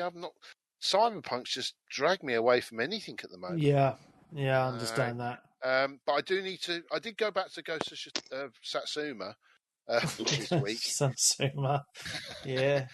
And I really struggled to play it because I've been playing Cyberpunk and I didn't know what the controls were. I didn't know what I was doing. And I thought, I think... Your head wasn't in it. Yeah, my head wasn't in it. So I think what I'm going to do is I went back to Cyberpunk. I thought, right, I'm going to get Cyberpunk finished, then I will go back to it because I can't. It's a proper big game. I can't sort of dip in and dip out. It just isn't working because I need to finish it because I've got Assassin's Creed coming for Christmas. Oh yes, that's going to take a lot of time. Yeah, I don't know whether I will play it straight away now though, because if I go to Satsuma, it's going to be another game exactly the same. It's going to be a bit of a, I don't know. I need to sort of mix it up a little bit, really, because otherwise you're going to end up burning yourself out on big open world bloody games. No, I know what you're saying. Yeah, that is. It is a difficult one. I'm not really sure. I might go back and finish some other stuff. I mean, I never finished Terminator, which was all right. Oh, did you hear that Terminator is getting a PS5 upgrade for all the people that bought the PS4 version free of charge? Really? Yeah, check it out, man. Well, it's on the news. I should be in the news, but I did see that. Thinking of you, mate. I forgot to tell you. Go have a look. I'm surprised they actually did an update for it. I think the whole of the internet surprised, man. I was going to say, I saw people playing it on like the PC, and bar maybe like the frame rate, it didn't look really any different. Yeah, I mean the game wasn't brilliant anyway. I mean it was all right, but it did very much look like a Fallout early, like Fallout 4 sort of game. I mean the shooting was all right on it. That was the only thing that was good, but it wasn't. It didn't really do much, to be honest. It was. I mean, I know you said you're really talking yourself back into playing it again, aren't you? So, yeah, I know. Yeah, I'll probably will play it because I'm not a fan of leaving games half open anymore. I used to, but these days I've got a bit more. I sort of try and finish stuff a bit more these days before I move on to something else again. So, yeah, that's it. That's me done. Okay, Darren then. Oh, I need a wee as well. Oh dear. Can you give me a sec? Talk about start talking about Assassin's Creed, because obviously that's a game I've played, and I know you're going to talk about it as well. Have you finished it, Darren? Have you finished it? No, I haven't. I'm still quite early. All right. Have you had a Wii as well? No, I'm trying to apply some ibuprofen to my neck because it's aching like fuck. Okay. I think it's where I've had such shit sleep the last few days because of the being sick and stuff. I've slept at like a crook angle like a few nights in a row. So it's giving me a bit of jip. So gel time, okay. Man. All right. Well, I got some ibuprofen. It's called Heineken. Another yeah. So I finished Assassin's Creed Valhalla. I didn't get to talk about it last week because we ran out of time. I wanted to get it done before Cyberpunk. I completed that mission, so I'm very proud of myself for finishing that. I did a lot of stuff in the game. I completed it in around 60 hours. There was a lot of stuff I still could have done on the map, and there's a lot of stuff that I do want to get back to. But a lot of the stuff is just going around collecting treasure. Can't be arsed with that. No, I can't be fucking bothered. Some of the side quests that I did do were really well done, so it'd be interesting to see if I go back and do some more of them and how good they actually are. And obviously there's going to be some DLC coming out in the future. If that's decent, I'll go back and play that. But the game, the 60 hours I spent in the game was absolutely phenomenal. No word of a lie. Obviously you start off not in the UK, and then you get to the UK and the game is just... It just opens up. The map of England is just massive. It's not the whole of the country, which I know some people on the Facebook group have been upset about, but if they'd made this game any bigger, man, fuck me, it would have gone on forever, I'll tell you. Definitely. All the areas are well done, and it's like how it actually was. So England is split off into different territories that have different kings, so how it was back in the Viking era. And the game itself, fuck me, it's a bit like Cyberpunk, really. Once I started playing it, that's all I could think about when I wasn't playing it. So I just had to play more, and there wasn't actually any part of the game I didn't like, but it's one of those games that's hard to talk about without spoilers, because there is quite a big portion in the side quests that is very mystical, which was one of my favourite parts of the game, to be honest. But what I really liked about it was certain decisions that you could make in the game affected stuff that happened later on, and obviously affects the ending a little bit as well. So one choice I made did affect a major part of it. I'm not obviously going to spoil it, but actually made it feel like, you know, the decisions you make actually are affecting the game. But just the characters are just so well realised. The actual story it just goes from one awesome bit to another. The exploration, it feels like you're actually exploring the countryside. You know, there's, you know, going through the countryside, you see animals everywhere. If you're on the road, you'll see like random travellers or maybe some soldiers walking down, you know, these dirt roads. And the day and night cycle is absolutely fantastic. And it was just, the game just had this pull for me because that kind of history I really, really enjoy. Obviously, it's set in England, you know, being English, and it's just going to those real world places that we know now. Obviously, back then they look nothing like that, but it's just that sense of history. Obviously, it's not, you know, super realistic or anything like that, but it just felt very real, and it was just so well realised. The characters, as I say, like it's a bit like what I was saying with Cyberpunk earlier, to be honest. You know, like when you're dealing with the characters, they just feel very real, believable. You know. Yeah, you know, with the conversations that are happening, the things that you know, other stuff that happens, and it's just the way It's the all story due to sort of like go on. Yeah, nuances like when the characters are talking, the way they express themselves Yes. now, like even in things like the eyes and thing, it just adds a little bit more. 100%. From obviously the good old days of where you just used to stood. That's my only downside to Cyberpunk to a certain degree. The easiest way to take yourself out of the game, is to bring up photo mode because your character has just stood there like a cardboard cutout. Yeah. Where everyone else is kind of like looks like they're part of the world, you feel like you're not when you're looking at yourself because you just stood there like a just a static mannequin unless you pose yourself or something in a photo. But I felt the photo mode in Assassin's Creed was very well done. Yeah, they've always done a good photo mode, I must admit. But it was just I don't know. It's really hard to explain with Assassin's Creed because it's very the game. Obviously, it's very open world and you can go wherever you want, etc. But it feels very, if you want it to be, very story driven, and you can be driven down a set path. If that makes sense, you could just go. Oh, it's structured. Yeah. It's very well, but it's very well done like that, and I really enjoyed like the twists in the story, and it just felt very believable, and just there wasn't any like technically I didn't come across any glitches, any issues, and that's quite rare for an Ubisoft game to come out with. I've had a few glitches. Okay, that's fair. One with the recent patch as well, which I'll mention in a minute. Yeah, I've heard people have come across some really shitty glitches in the game, but I haven't come across.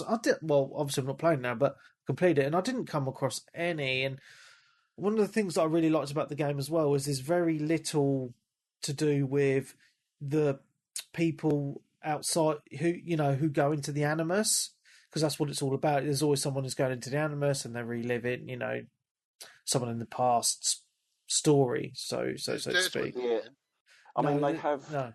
I mean, it happens a little bit. Scaling them back, yeah. Yeah. Like when it comes to that aspect. But there isn't much of it in this game. And what does happen outside of the Animus is that I feel is very well done, to be honest.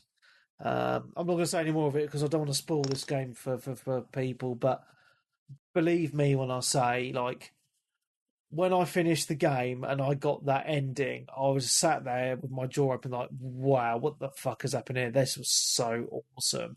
And then when you kind of get that story ending, there's still more to do in the game as well, which I went and did, which was really, really cool. So all in all, I know I'm kind of skipping parts, but it's really hard to talk about without spoiling it. The world, amazing. Like, it's so well done. It feels like a labour of love story. I have to say, for me personally, it is the best Assassin's Creed game I have ever played. It is that good. it is one of the best games I've played this year. It is so well done, and for an Ubisoft game to be like that in my eyes is very high praise indeed. Because they are, as I say, very renowned for coming out half broken at launch. Did you play it at all this week after the update? I haven't played it, mate. Since I finished it, and there's still some stuff I want to do. But obviously, well, there's an event in Ravensthorpe. Okay, that's pretty cool. Oh, Merry Christmas! Since they didn't even celebrate Christmas, there we go. What year is this set in? What year?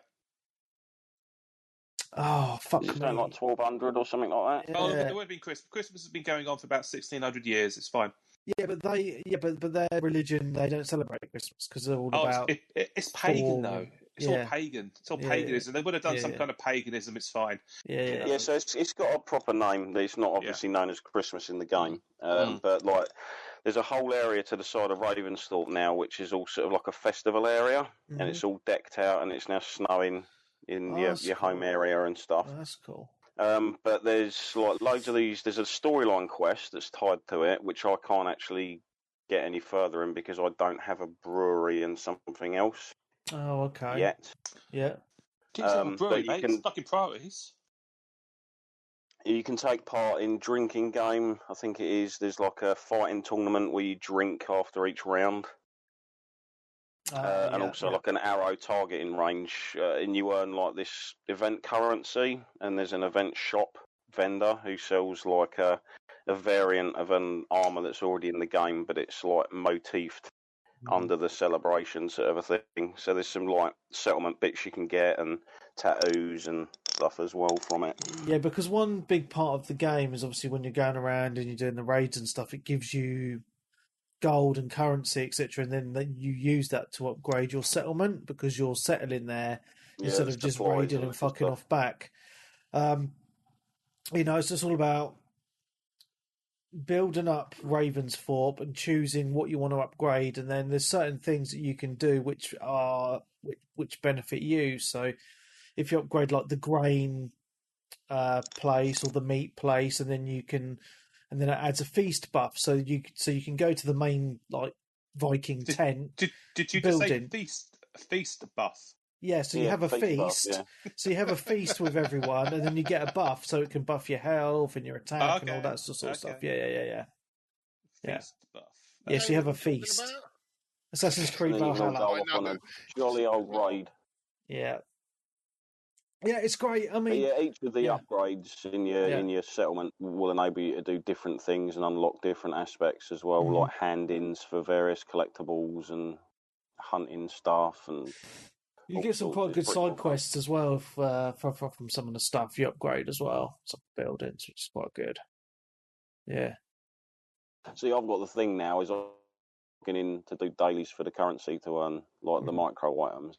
Oh yeah. And I've got to put aside a good amount of time because I pretty much know that the next part of the story I've got to do, well, technically not the next, but I want to start it about now. Yeah. Takes me completely out of England in a sense. Yes, and I'm not sure whether I'll be able to get back to do my dailies unless I finish that section all in one nice sitting. Okay. I know what you're saying. Yeah. Yeah. Yeah, it's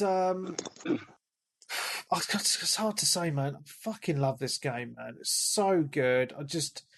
Every minute I spent in this game was just pure. It gave me pure joy. I had a smile on my face from start to finish, and that's all you really want out of a game at the end of the day. Is just to have fun and to be immersed in an awesome world. Is there any replayability to it at all? Because I know you're playing on Uplay.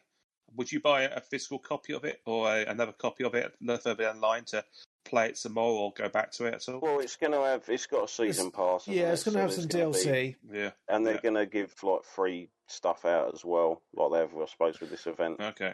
It depends how good the DLC is. It depends. I mean, for me personally, I mean, I know everyone's different. It's just depends how many games I've got to play, and I've got quite a big backlog, so I don't know when I would get time to even go back to it if I wanted to, you know. Mate, we're not going anywhere. Everyone's in fucking lockdown, so don't worry about it. Yeah, I know.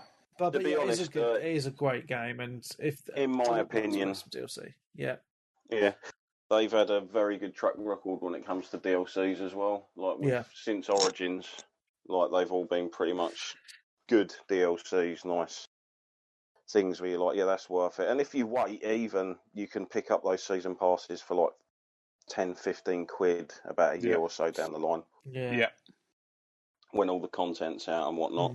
But yeah, the funny glitch I've had with it is ever since the new event's been added, whenever I load a save, Eivor turns up completely pissed out of the nut. That's bizarre. And I have to sort of either meditate or just sit there for about 2 or 3 minutes for him to sober up before everything sort of kind of goes back to normal. It is a strange one, and it's not just me that's had it. I think Elliot's had it as well. And I think when I looked into it, quite a few people are having the same issue. I think it's to do with after you've played the drinking game at the festival. Okay, yeah. It's just like this weird side thing. They'll fix it soon enough because they're usually pretty good with their patches and such anyway. Not game breaking, more of a minor inconvenience. Mm-hmm. Yeah, so, I mean, there's nothing else I want to say on AC, mate. I mean, it's fucking awesome. That's all I can say about it. And if you haven't played it, check it out. It's great. Yeah, I've been having a lot of fun with it. Apart from that, obviously we touched on Cyberpunk. I suppose the only other real main thing is to bore everyone shitless about the patch 5.4 Final Fantasy that dropped. Yeah. Recently. It's really good. I wouldn't say it's as good as obviously 5.3. That was a benchmark patch as far as I'm concerned. When it comes to the main storyline, people that have obviously played that know that was a really well done, really well received patch that rounded up things almost nightly perfectly with a ribbon, with obviously certain threads left lingering in the background. This one sort of starts to touch on things from the past again. Okay. Great way this game is interwoven with stuff from like years ago. Yeah. Still. And it starts to turn more and more sinister before the next expansion gets announced, which I'm guessing is going to be in the event in February. Okay. But yeah, things are set in place now where shit looks like it's about to hit the fan in quite a fantastical way. One of the things I kind of like in MMOs, and they've done it with this DLC, is certain landscapes will be altered in zones. There will be things new in some of them, and you're like, wow, that's pretty cool, and they're quite easy to notice as well. Nice. With what's going on in the story. So the story was decent. It was moving it along. It didn't really any big events or anything to a degree. Well, there was one that I won't spoil. So that's obviously ramping up for the next patch, which is the last one before the usual expansion. And then I tried the new raid, which is like the last part of the Eden raid. Again, it's just like, unfortunately, just 4 trial fights. You haven't got the moving through an area kind of stuff that some of the old raids did, which I sort of preferred to a degree. All of them are pretty good. In fact, the final one is brilliant, really well done. Probably my favourite, maybe one of my favourites out of all of the end raid fights to a degree. Second fight I fucking hated though, and I haven't redone it since. I just did not like the mechanics in that fight at all, mainly because I kind of knew what they were supposed to be, but the actual AoE effects and stuff like that weren't showing up for some reason. Oh, okay. So it was kind of really frustrating. I think I must have been knocked unconscious in that fight about 6 or 7 times. Sort of a thing, and most times it was like, what? Like, I did what I was supposed to do, apparently, but oh well. So yeah, I haven't done the last trial fight and a few of the other little extras as sort of like other tweaks and such, but yeah, it's really good. But I'd maybe wait until the next patch, Webby. Yeah. I mean, I don't have time to resub it anyway. do a nice double catch up before obviously the new expansion. Yeah. I mean, I'll normally take a big break from it anyway, and then just bang out a load of stuff within that month, and then cancel it again. Cool. You played anything else, Darren, or was that it? Well, I played a few things, just like the Fortnite and stuff with mates, but just mucking around on that and progressing through the campaign story stuff. Okay, cool. Black Desert, the usual sort of stuff on that. Oh, I made my character Nova, which I think's releasing on Wednesday. Just give them a test to see what it's actually like. Nice. That's pretty much me done. I haven't turned the PS5 on for over a week now. What? Which is mad. Well, I've been either absorbed in Assassin's Creed or Cyberpunk, and they're both on the Series X. I've got the Series X version, so... Yeah. Oh, fair enough. I keep meaning to go back to Demon's Souls, because it's always there, like, just in the corner nagging me. So, good game. Yeah. Fair enough. But yeah, Cyberpunk's sort of, like, taking a majority of my time this week. Yeah. I know, again, part of me's like, I should wait for, obviously, the update and everything, but what I'm playing is just so compelling and enjoyable that I'm having fun with it as it is, and obviously there's a majority of different ways you can play through the game anyway, so I'm quite happy to sort of like run through it again at some point, souped up as it were and fully fixed. Awesome. Cool. Is that it? Yeah, that's it, mate. All right, well, apart from the games that we've mentioned, Assassin's Creed and Cyberpunk, I did find some time in my busy gaming schedule to play the Back 4 Blood Alpha. Oh, mate, it's so good. I don't usually watch people stream, but I did watch a Jack Frag stream of him playing this when it sort of like launched, and at first I was like, I don't know, it pretty much does look just like what I expected, Left 4 Dead, and then after half hour I was like, I want to play this.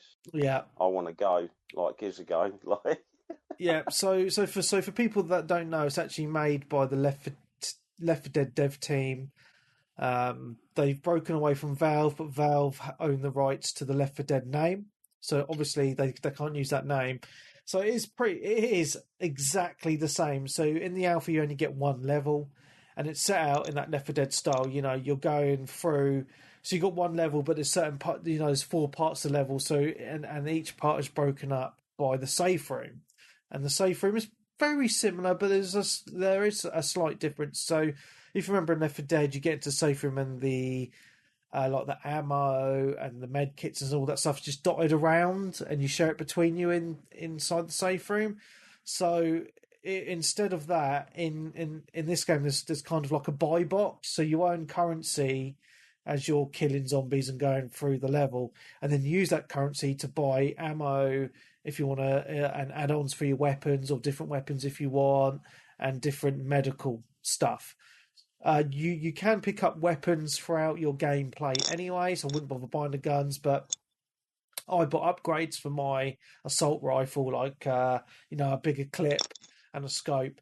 And it is exactly like Left 4 Dead. So I was going through a play with 3 randoms, because I don't know anyone else on the PC that is in the alpha. Even though I did give away some codes, but those people weren't online. And so it starts off, exactly like in that Left 4 Dead way. But what I'm liking about it is the variety of the enemies. So obviously you got your normal zombies, but very much in that Left 4 Dead style, there's a lot of variety in the enemies. So you'll get different ones that will jump around very fast. There's one that will stick you to the spot, and one of your teammates has got to come and free you. You got go on. Yeah, I was going to say, I noticed when I was playing it as well, the game does not pull any punches, because on multiple occasions I've seen people playing, as soon as they come out the safe room, it's like a couple of zombies, special infected, smashing the shit out of them, like things just going to crap within like under a minute of them leaving just the safe room, and it's like, well, this is a scratch run straight away. It's actually, I think it's too hard at the moment, the way they've got it. So my team got to the very end, and like normally at the end, you've all got to escape on a boat, helicopter, or something, right? So at the end of this one, there you go over this bridge, and there's a boat. So you go over the boat to the other end, and there's these army people there. And they're like, right, we need you to go back on that boat and plant 2 bombs. So there's 4 of you, and obviously the 2 of you pick up the bombs, and it's like, and the bombs are you need to set them at the lower levels of the boat. But you go on the boat, and it's just overrun with loads of zombies, all the special types of enemies, and we got wiped every time, and you only get a certain amount of continues. You get like 2, isn't it? 2 or 3 continues or something. So we just got absolutely pwned, and then it was game over. So I think that needs tweaking a little bit to make it a little bit easier, because it's like, all 4 of us went on the boat, but we just got overwhelmed. It was just, it just felt like infinite enemies were just coming on us. But it's really, really fun. That's what pre-tests are for, mate. Yeah. Tweaks. But again, it's very much like Left 4 Dead. So if one of your team actually properly dies and you don't revive them, later on in the level, you can, find them in locked up in a room or something and bring them back, which is quite cool. Obviously it's not Left 4 Dead, so the enemy variants are different, but there is like a variant of, look, you remember the old witches in Left 4 Dead, there's enemies like that, but they're not witches, they're something else, and you can set them off and they'll bring hordes of enemies onto you. And you always set them off, you did, back in the day. Yeah, for shits and giggles. Yeah, it was good fun. Because of the random enemy AI, I still remember the time when I was running through, I think it was number 2, and there was an achievement for getting through one of the levels without startling any witches. Yeah. No, not the bloody... you remember that, the bloody gnome? You had to do a whole level. Yeah. Oh, yeah, I remember the Carry that was the awesome. The notes to Chopper. I've got that, Chivo. Yeah, I got it as same well. Yeah, I've got it.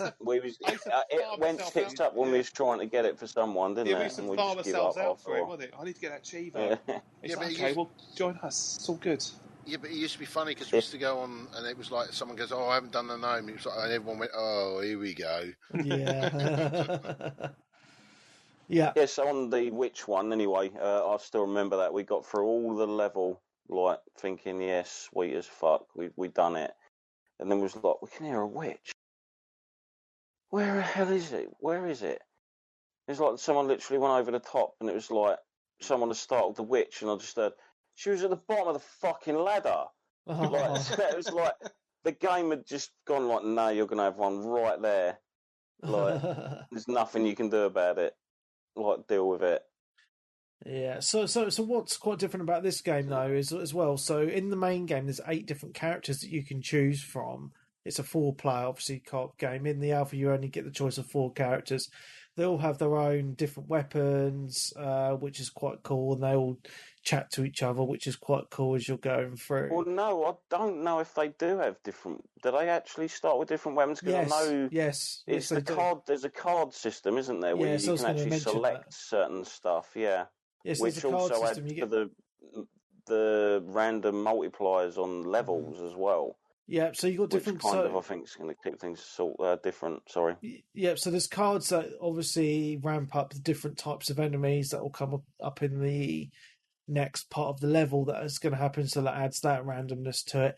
But then you also get your different buffs for your team, like like you get more health, or you can heal people quicker and all that sort of stuff as well. So there is a lot of randomness to it. So they're saying that not every every run is completely different, with the card system, the AI and all that sort of stuff. So it's going to have a lot of replayability, and it is something that I only had enough time to do one run through with some randoms, and that one run through, I had a lot of fun with it, even though obviously we didn't make it, at the end. But I can see, if you're playing with 3 mates who and you're in voice chat, man, it's gonna be a lot of fun, and apparently it's going to be cross-play as well, which I hope really so. Nice, Yeah. oh, that'd be lovely. Yeah, I hope so. Oh. Yeah. So yeah, I'm looking forward to this. It's going to be awesome. Yeah, it's just amazing because obviously we've had quite a few games of that type in a way. Yeah. Obviously, like the one I played recently, even though it's third person, World War Z, it's still obviously a similar thing, isn't it? It's the hordes of enemies and gunning everything down. Yeah. It's just amazing after watching it for a while. It's like, I want to play. It's if you can get it cheap, it's good fun. I've got it downloaded on Game Pass. And it's got like a leveling system and stuff, but it's all right. It is very slow and toilsome sometimes to obviously earn your level ups and your credits to buy better versions. But once you're unlocked, they're permanent. Is it? The third person? Is it? Yeah. Okay. Yeah. Okay. But there's like what made that interesting, or the main thing I liked about that is it at the time I think they've added a new DLC which I own. There's been a few DLCs I've bought recently. Actually, I picked up that which is I think it's Marseille DLC, which is set in France, and obviously with World War Z, it's kind of the same thing of where there's like 4 characters, but there are 4 different characters for each part of the game.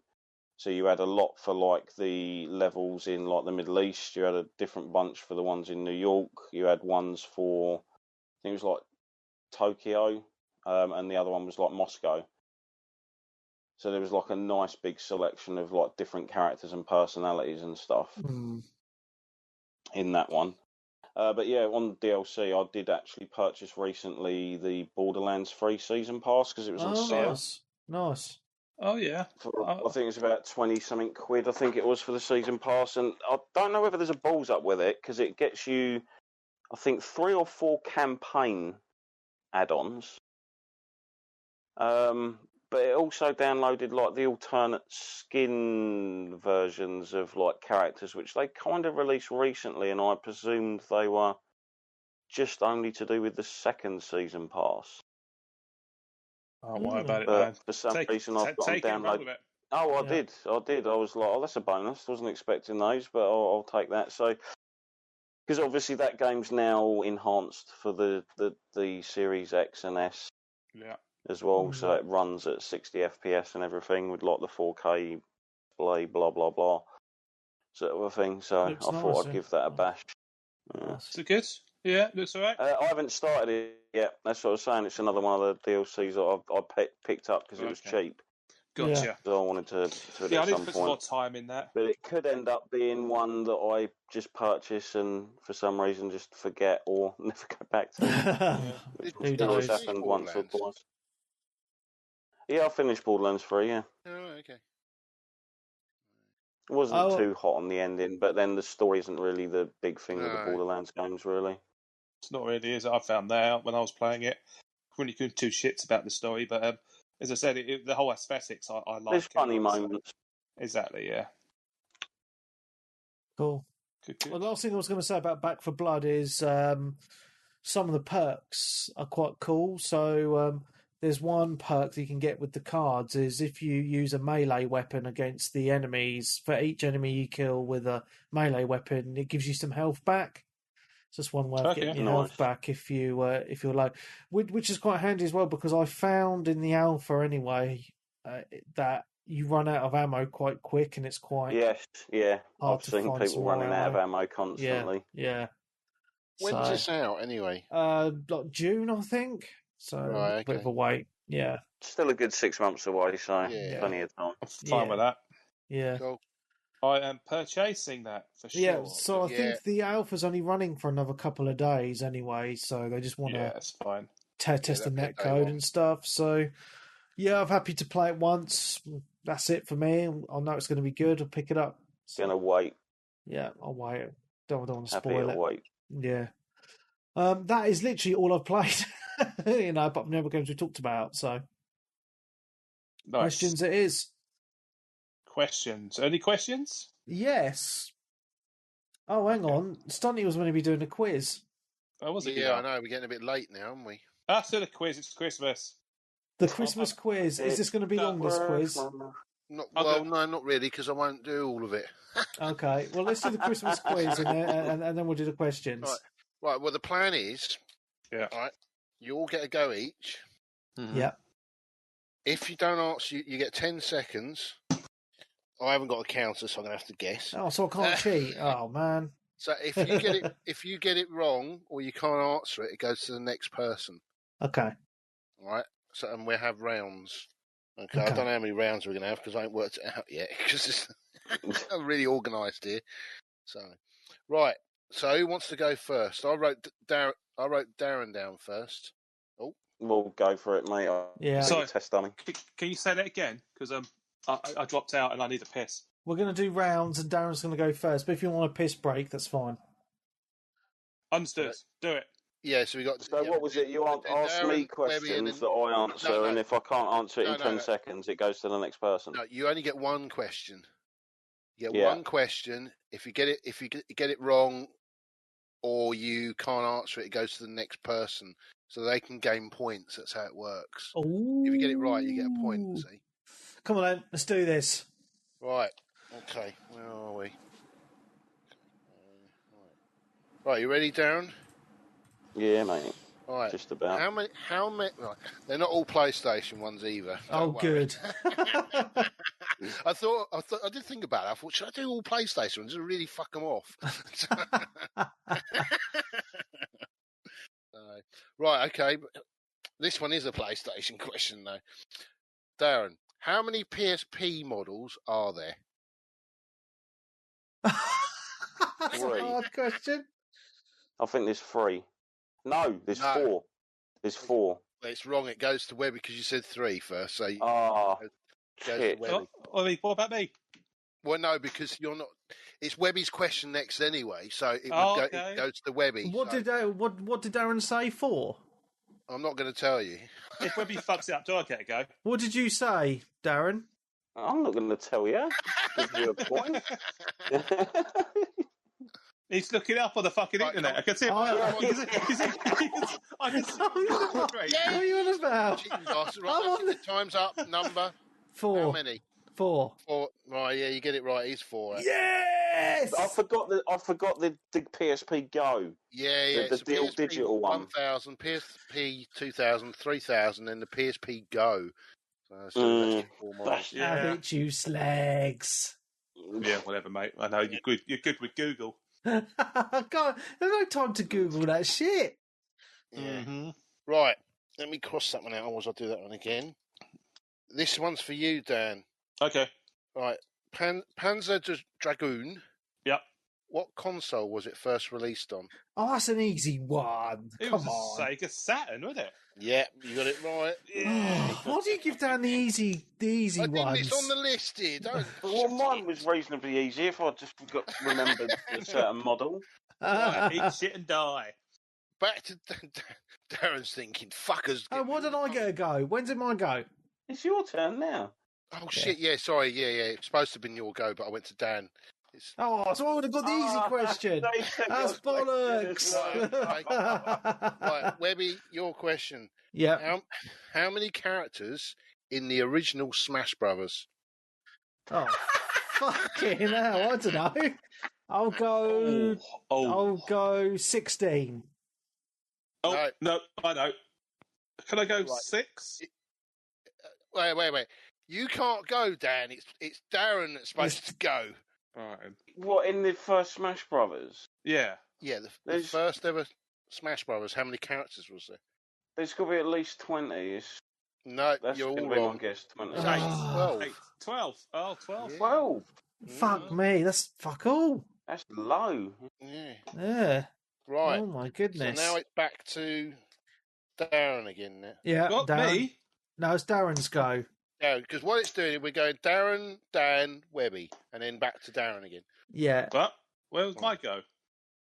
You had it. Let it go. The Panzer Dragoon one. Yeah. Okay. You only get one. Oh, And then if someone gets it wrong, it goes to the next person. I don't know what's happening. Go on. Ask questions. Go on. Fucking hell. I'll shout Right. the answers. Back to Darren. What console was Killer Instincts released on? What was the first Killer Instinct? Oh, I released? know that. I know that as well. What was it released on? What console? Or Yeah, it was the Super Nintendo? yeah. You got it. Oh, come on. That was an easy one. Let me find her. Right. Whose go is it now? It's Dan, isn't it? Dan, yeah. Hey. Oh dear, Dan. Sorry. Well, What character is number 2 of the Amiibo range? What? Number two. Oh, gee, hold on 2 seconds. Give me. No, two there's no picks. Google. I'm not Googling at all. Trust me, I'm not. I'll I'm take a stab at that. I'm going to take a stab. I'm going to say Luigi. No, you're wrong. That would So have been it my now choice, goes to Dan. Webby. Webby? Fuck off. Toad? No, you're wrong. Don't know. Go on, I'll give it to Darren. Go on, you have a go then. Well, I would have said Luigi, but I'll say Yoshi. No, it's actually Peach. What? Oh, that's what I was going to Almost say said next. that. That is so. Yeah. So, right. Why wasn't it Luigi? It should have been Luigi. Yeah, should have gone Mario than Luigi. Load of Yeah. shit. Right, So much such an excuse, you Webby. right, who's next? It's you now, Dan. Is it me again? Right. Okay. No, it's The Webby. Neo Geo Pocket. No, it's Webby's question. Was it? Yeah, was it just Dan Well, no. then? No, Yeah, no. Dan was the one that asked the. Oh, the yeah. amiibo. Sorry, yes, it was. Yeah. Sorry, I'm not very good at this.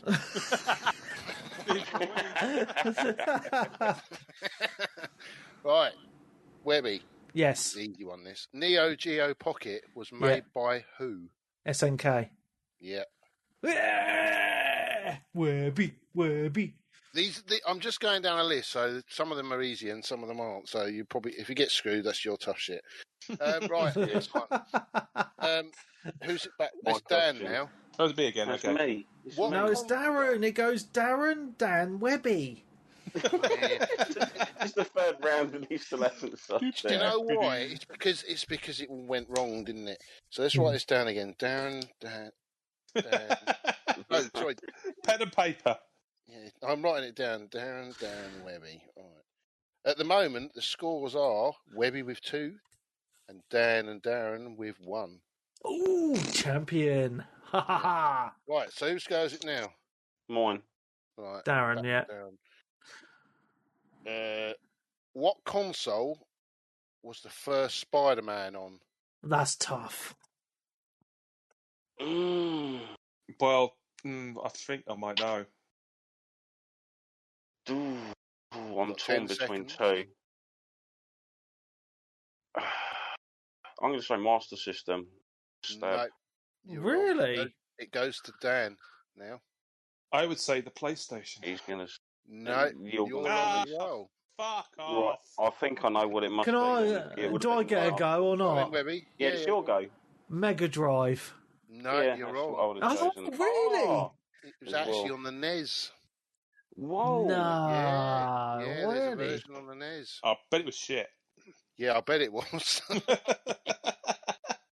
Okay. Yeah, it's quite an interesting one, that one. I didn't really recall seeing much Spider-Man on the Nintendo consoles, to be Oh. honest. There was a Isn't it? Spider-Man going back, but it wasn't a console, but on a Commodore 64. Yeah, I played that. It was a good game, that was. Yeah, Ah. yeah. But this was Okay. a console, and you couldn't class the Commodore 64 as a console, could you? Yeah, that's why I didn't say it. But, anyway. Next question. Next. Who's next? It's Dan. Was it? Yes, it went. Yeah, it goes Darren, Dan, Yeah. Webby. Yeah. yeah. All right. Yeah. What year did Halo 4 come out? Oh, it was a shit year for my life. It was. Or was it Halo 4? Is it Halo 4, do you say? Yeah. Halo Oh, fucking hell. Oh, good God. I don't fucking know. I do know. So fucking long ago.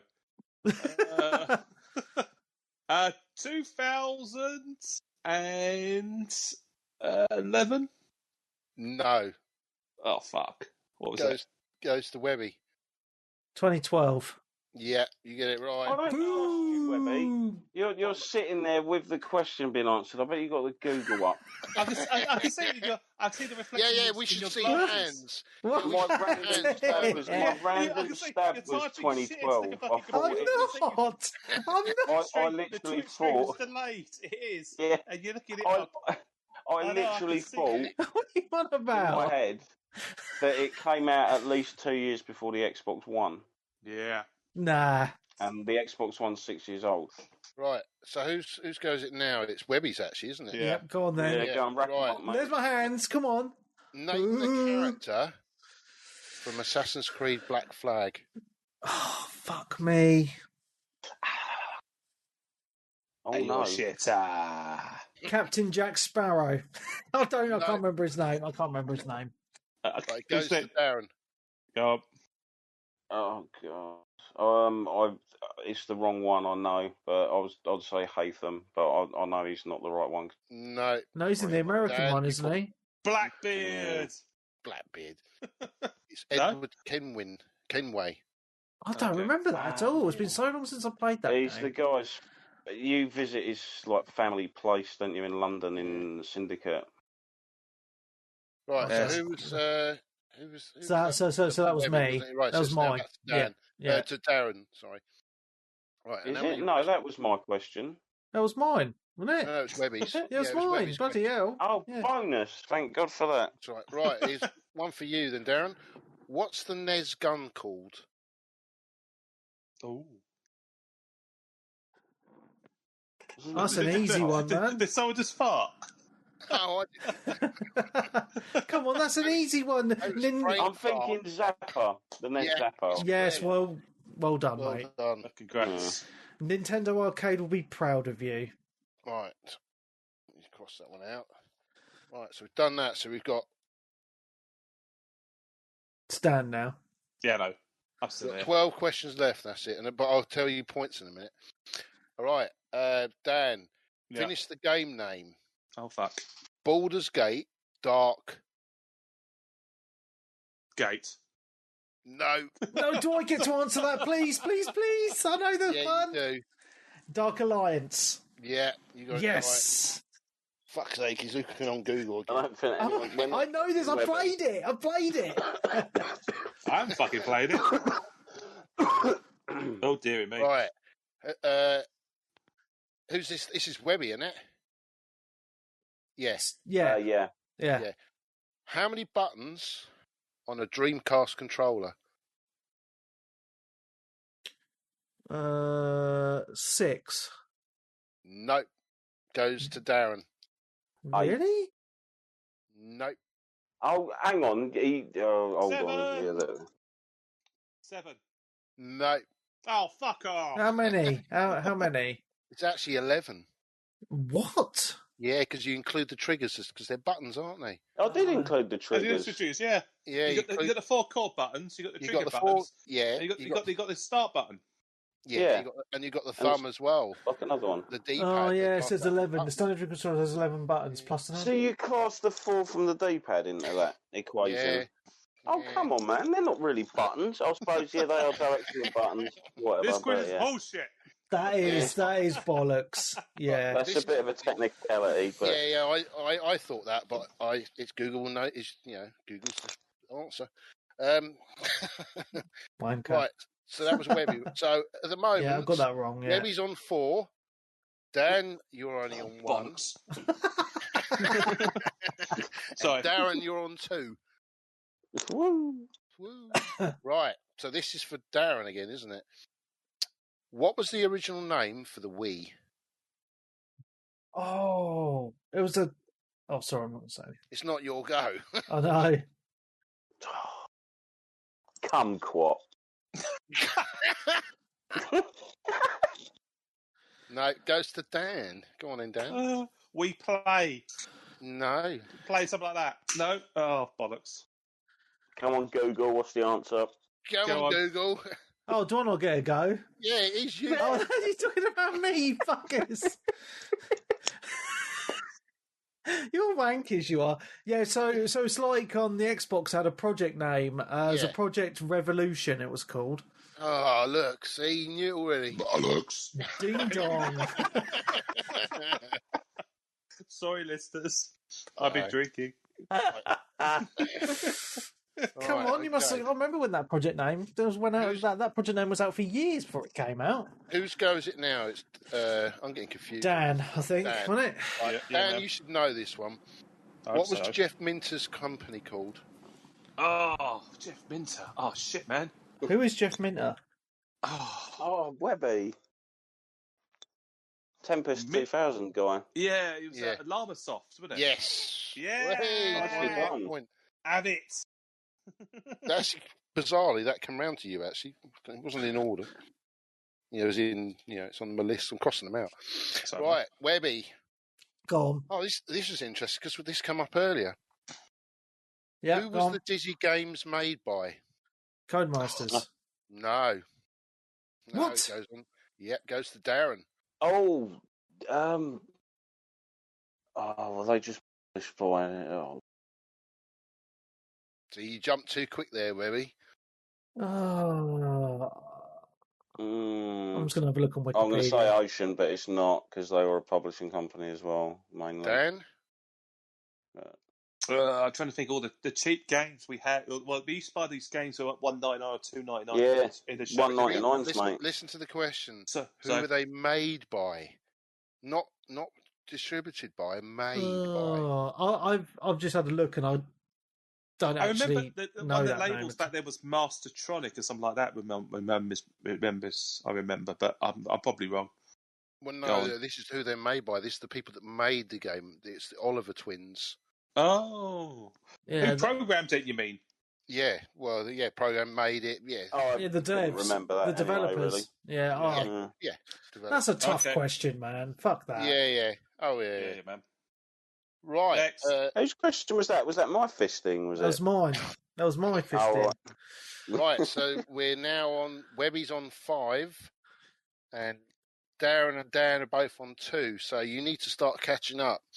Webby, you need to get off 3 questions left. I'm not even on Google, mate. I'm literally. We got 1, 2, 3, 4, 5, 6 questions. So yeah. Right. So I've got 2 questions each. Back to Darren.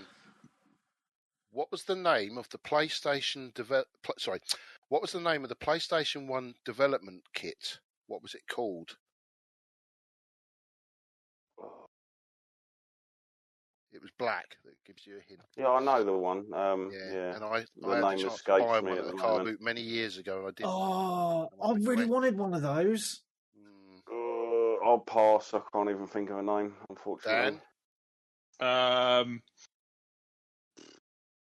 Project Black. Sadie Black. Project Black. No, Dan. I don't know what it is. Yes, I know what it is. The Net Yaros. Yeah. I call it the Net Arousler. And I'll tell you why I remember that is because I really wanted one. I actually remember that. Because I really wanted one as a kid because they actually put them out to schools for people to learn to develop on and stuff as well. Yeah, I don't know how much they cost. I must admit, quite a lot.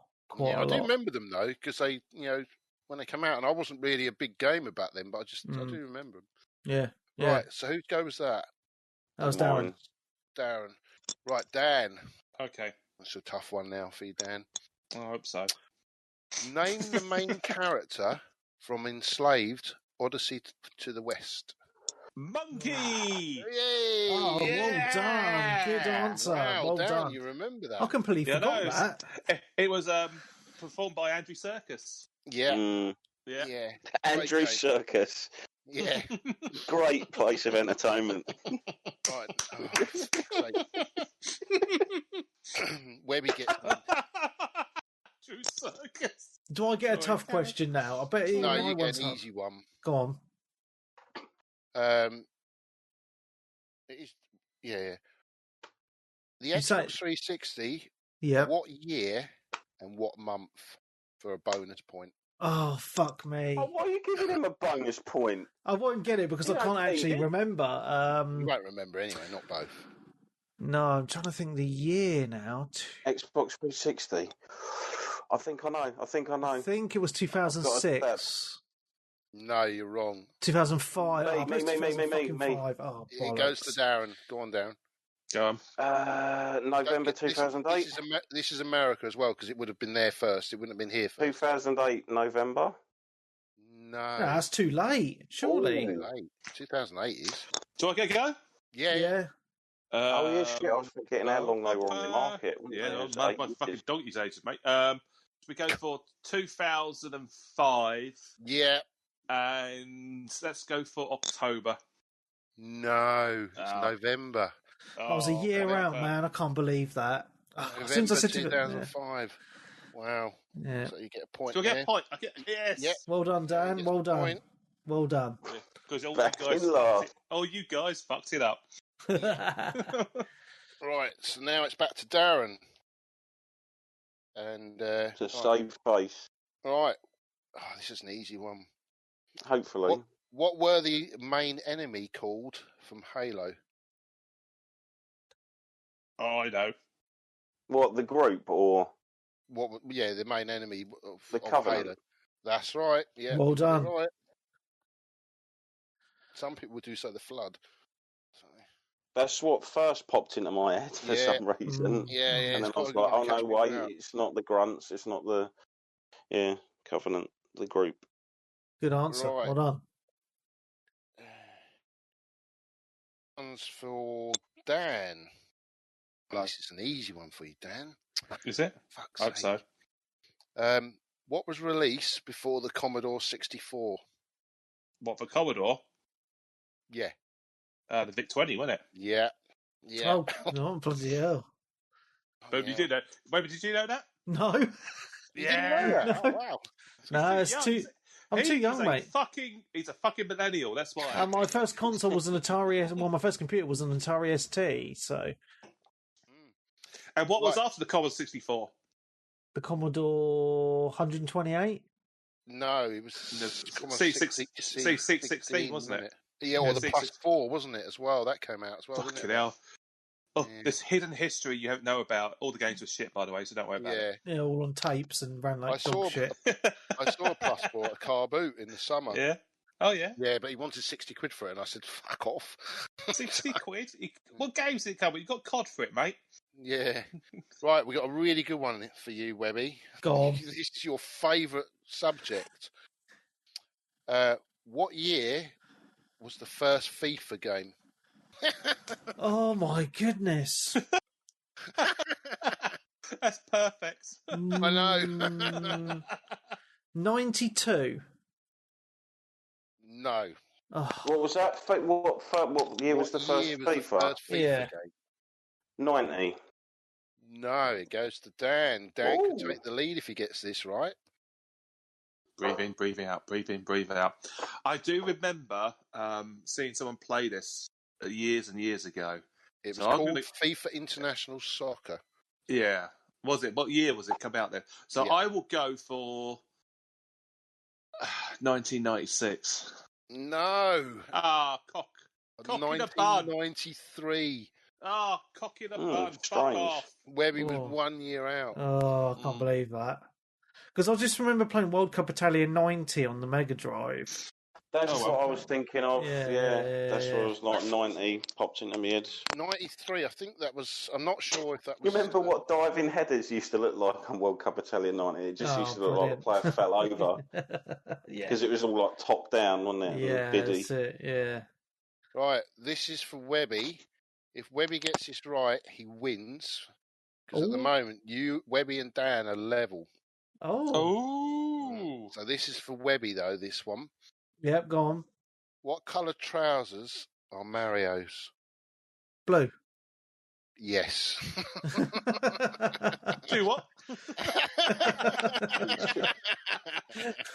That was an easy one. I know it was. Fucking typical, wasn't it? So, our winner for 2020 is Mr. Google Man. Google. And just well done. I would like to thank. I'd like to thank Google for this championship trophy. It means the world to me. on Wikipedia. All right. Can I just put out a thing to say I'm only doing this once a year, so there. That was good fun. I enjoyed that. Good, man. Well done. Thank you. Thank you very took much. me a while to think. I was watching the football yesterday, so you could tell how bad the football was. I did the quiz. Good man. That was good fun. Good Enjoyed that. Yeah. What we need to do for next time is get some buzzers. So when someone gets it wrong, whoever buzzes in first can. Who knows the answer can get in there. Yeah. And do we have community questions? Because it's Christmas. We do. Sly says, "Are you guys still going? I'm boarding the bus for work." Bus. All I have to say to you, Sly, is bus wanker. we were chatting to him earlier, so he's had a kip and he's up for work now. Oh my god. Yes. Oh, and it's just That's no worse than letting people out of work. Sorry, when I started a night shift, and then like 4 hours later they drive back in again after going home and going to bed. It's about 30 degrees over there at the moment as well because it's summer. So oh well, enjoy. Horrendous. Yeah, let's do some questions then. So I'm going to go on Discord first. I've got to go in a bit. So what's my tag says? Any particular games you guys like to revisit over Christmas? I used to love playing the Division 1 and Skyrim for the winter atmospheres. Good. Said it earlier, Mario Party. I normally go back to that for Christmas. It's always a Christmas game with the and Overcooked. It's always nice to have a good argument with the family. Yeah. I don't have any, I'm afraid. Sorry. I don't either. Not regularly, but fucker. Back in the day, like with the boys, used to sort of have like Bomberman tournaments and micro machines, that kind of thing. Yeah. Sort of 4-player plus stuff. Yeah, that's good. John Johnson says, what was the best / most memorable video game related present you got at Christmas as a kid? Mine was getting a Spectrum Plus 2 with Operation Wolf when I was 10. Merry Christmas. Only takes like what 10 minutes to load, 10-15 minutes to load that game. Yeah, man. Go upstairs, loading error, start again. Cheers. I don't really remember anything specific, but when I got to a certain age, my parents said to me, "You can have." Well, basically, you had a limit of what you could choose. But Santa went out the window because we were too cynical back then. So I remember getting I was told that if I got this copy of Renegade on the C64, and then I think with Toys R Us at the time, you had to get a Well, I wanted a skateboard as well, clearly, but back then I was given the choice of I either got this little thing called a Doozer, which is basically a shitty little half-size skateboard. Which, if you remember back in the 90s, the kids had these skateboards. They looked like fucking surfboards. They were fucking huge. Yeah. And do you remember Big Loader? Sorry, I just popped into my head. I had Big Loader for Christmas. Yeah, and I had this little Doozer. I mean, I'm looking at it now. I'm kind of visualising in my head. It was fucking minute. It's tiny, and I remember my brother going around on the big skateboard, and I had this little miniature one. And I'm 6'4" now, so you can imagine. Oh. It was fucking stupid what I had this little fucking skateboard for. And that was all because I wanted a copy of Renegade, which was a shit fucking conversion anyway. Good game, though. 64. Yeah, but...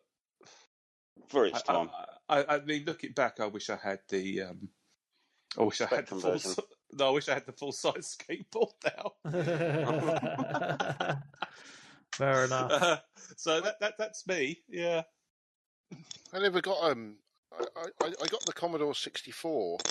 I don't think that was at Christmas, and I don't know if it was actually for me because I think my dad bought it for me and him to use. Okay. Yeah, family job. Yeah, but it was before Christmas. I do remember that because they'd only just. I mean, I got that really early. They'd only just come into the country. We had to go to some small little independent. It was actually a computer shop in Croydon, actually.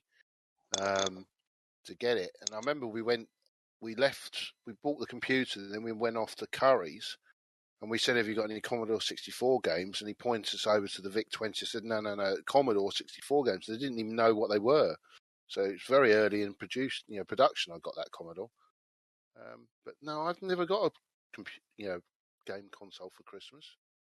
Yeah, sad. I can't recall I have. Gaming memories, I suppose. The parents usually asking why I'm not playing a certain game that I got for Christmas Day without trying to reveal the truth that I knew where it was hidden for the past 2 weeks and I've finished it multiple times already. And you've been playing it as well when they went off to work. Yeah, there was a few. And then putting it back under. That's hilarious. You knew the secret hiding place and was digging out the game and playing it. Pretty much, mate. When you know that there's a cracking game in the other room that you haven't played. That's hilarious. You say that, but you remember when you were really young and your mum used to be Father Christmas? Well, for me, it was my mum used to be Father Christmas. But I used to make sure that we had a pie in the room and a glass of milk. A pie? Yeah, well, you know what I mean. A pocket pie. Not a bucket pie.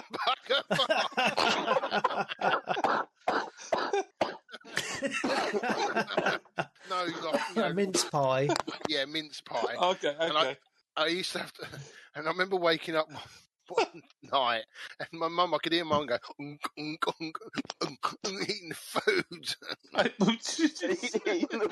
Are you sure that I was eating the food?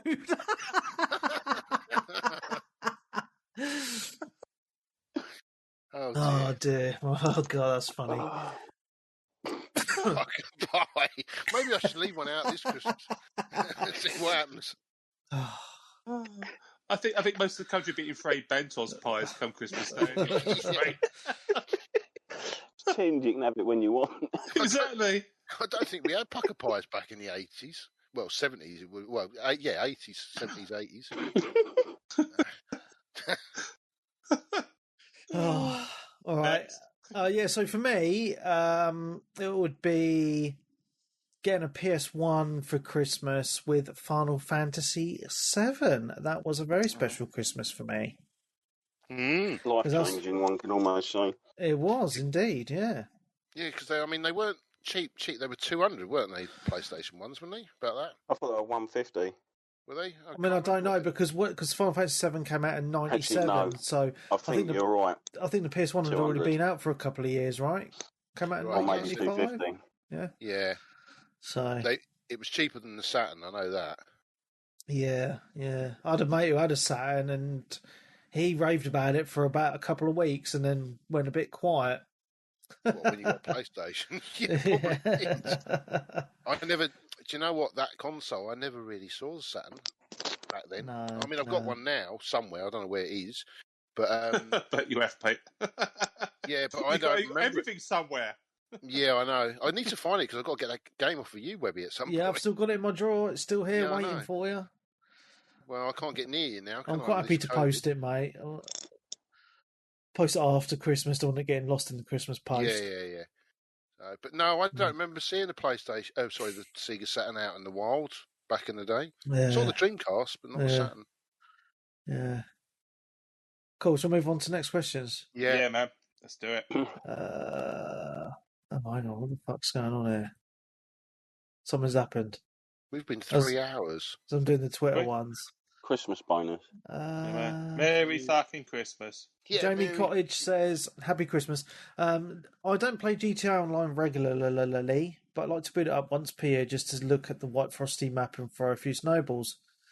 Which games do you recommend your listeners to get in the festive spirit? There's quite a few nowadays. All of the live service games pretty much have festive events going on, don't they? Yeah.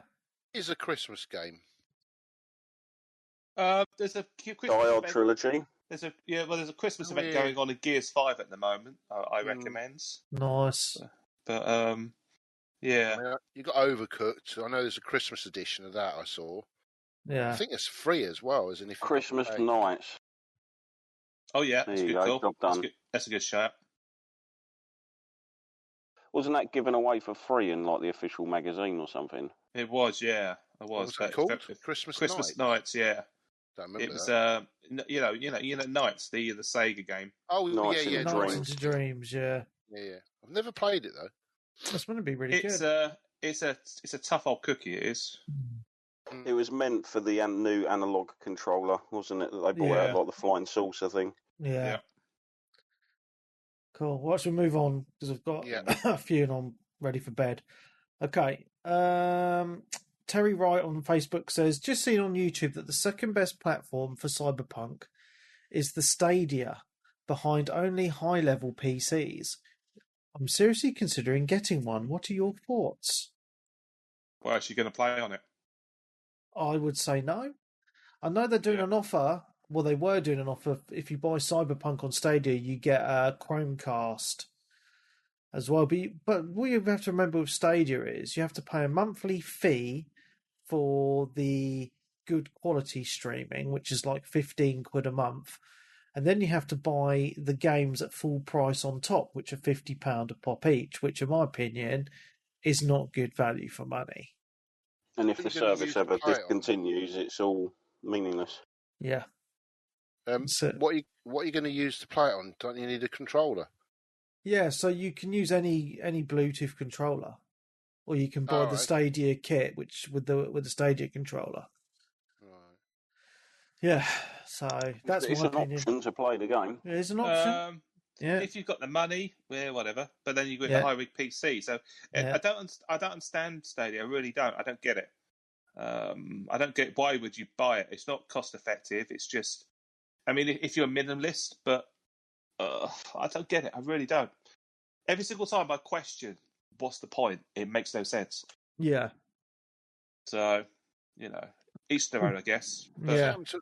Have you just disintegrated yourself, Webby? Oh, the missus is walked in behind me and she doesn't want to be on camera, so I've just put my thumb over the camera.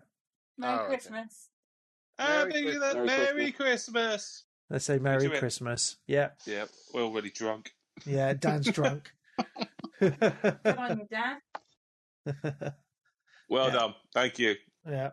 Right, should we do the next question? Yeah, man. Yeah. Andy Rowe says, has Sony set a precedent for games, especially AAA, that are not up to scratch? And do you think we'll see more games taken off the store that are bug-ridden?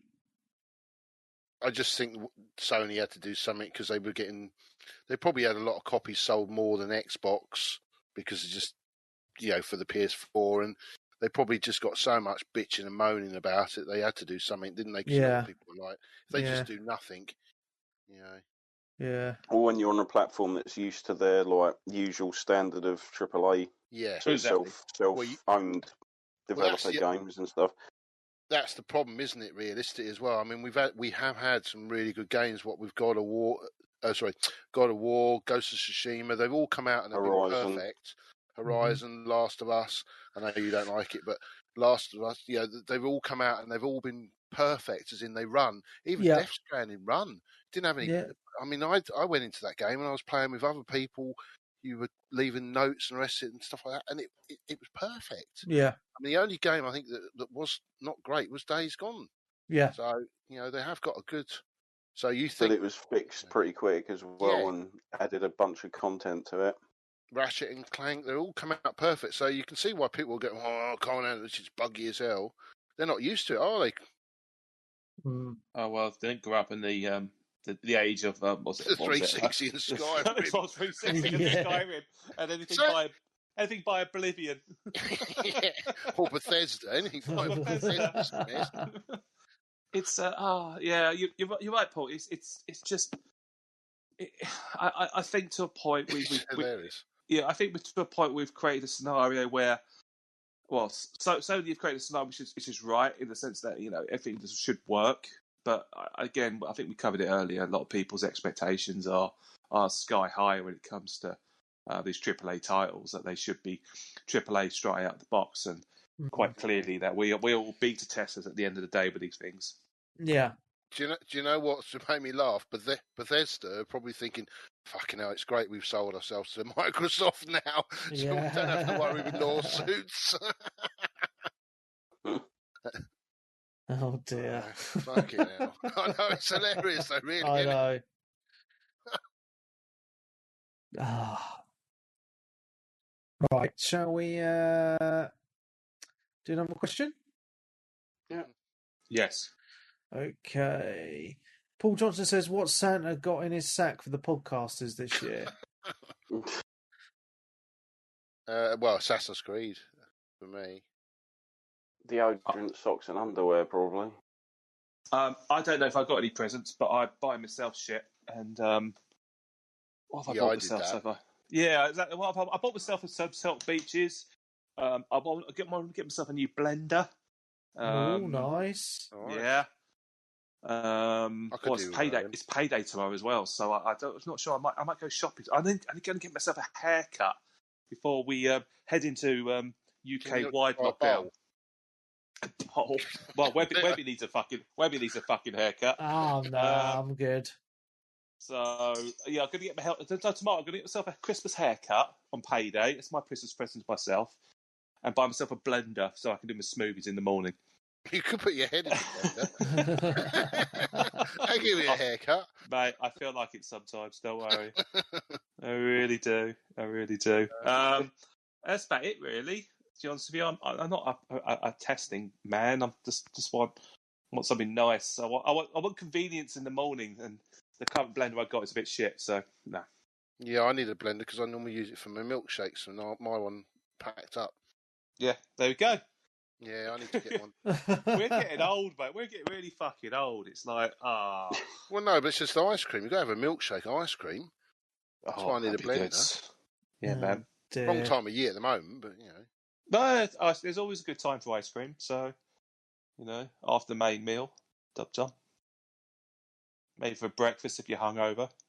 Yeah? Yeah. Sounds like a plan. Cool. Next. Okay, next. So I'm going to have to go in a second because it's getting late. Yeah, okay, we'll do one more question and then we'll end. What's Paul Clark says, what's the worst Christmas cracker joke you've heard? Probably so bad I've erased it from my memory. Yeah, same here. I can't think of any. I could tell you some jokes. What you call a rabbit with a bonky dick? Go on. Fuck's funny. Oh my god. Oh dear. And on that note, I think we'll On that note, yeah. You've killed it. Yeah, you killed the podcast. We're going so well. Oh, that's a good joke. It's good. It's so honest. I think it's lost on millennials these days because they haven't got a clue what Bugs Bunny is. Oh No, god, that's awful. Well, Space Jam 2's out soon, isn't it? So yeah, I'll know again. I've got more. No, we'll save them. Save it for next year. Yeah. Next year, okay. I'll write them down, mate. Don't worry about that. All right, we're all good. Cool. All right. Well, that's the end of this year's Christmas show, everybody. Yeah. Ho ho ho! And thanks to all the listeners that are on here listening to all this, especially Dan's joke. I say I think we haven't had a message on the Twitch stream for at least 30-40 minutes. No. I think we've sent everyone to sleep, mate. To be honest, I'm going to ask this question right now. Again, I did last time. How many people have we got listening right now? We've got 7 people viewing. Well, so that's me. One. So that's one. That's me. I'm another. So and I'm 1 as well. That's it's 4. Clarky there. Clarky's there. You sure Clarky's not got 3 computers open? No, Clarky's not there. I can see Hogarth there. Yeah. Oh. And a load of bots. A load of bots? Yeah. God. What are they trying to farm? Well, it is quite late, mate. It's 20 to midnight. Are they porn bots? I think so. I'm not sure. Yeah, okay. Bots, make yourself known. Yeah. Anyway, I hope everyone has a lovely Christmas. I know it's not going to be the same as it normally is every other year, but try and have a nice time, everybody, as much as you can, and just chill out, game, and eat mince pies. It's all good. Or pucker pies. Or pucker pies if you're stunning. Yeah. Or Frey Bentos. Lovely. Lovely. No. No. I'm not a fan of Frey Bentos. I'm not either. No. I've heard good things. It's like eating dog, isn't it? Is it? I mean, you open it with a ring pull, I think. You pretty much open it with a ring pull. Yeah, you do, don't you? Yeah. I think you bake it. Yeah, I'm going to buy myself one. I haven't had one in a long, long time. I can't remember them. You'll remember why you haven't bought one for a long, long time when you've had one. You do realise they're the thing you're supposed to put in the corner when the dog comes in and eats. It's all right. Nothing wrong with dog food. Oh. Right, anyway, we're going to end now. So from me, Mark Webb, Gamer Tag, PSNRD, SteamID, Webby, 360G. Coming from you from Tier 2 still, Cinema Dad. Yeah. Tier 2 as well, checking out. Number 1 Stuntmaster. Tier whatever by the time this comes out. See you later, Sensei Switch. So thank you very much. Everyone have a lovely Christmas. You can find us on Twitter at 360GamerCast, Facebook the same. And if you want to spend your hard-earned money to get a podcast every single week of the year, head to patreon.com / Sorry. That You're wasn't such me. an arsehole. Wasn't me. I have to do that again. Anyway, so if you want to spend your hard-earned money to get a podcast every single week of the year, head to patreon.com / 360gamecast. From as little as £5 a month, you will get a podcast every single week of the year, and all the extra special shows we do as well. Apart from the Christmas ones. Apart from this week and the week after. And the week after that. If you give £100, we'll send you a pucker pie. Yes. Yeah. Half eaten by Stunty. So he gets DNA. Oh, dear. Anyway, it's been awesome, everyone. Thank you very much. We will see you for the Game of the Year show next week. Goodbye. Thanks for listening, and happy Christmas from 360gamercast.com.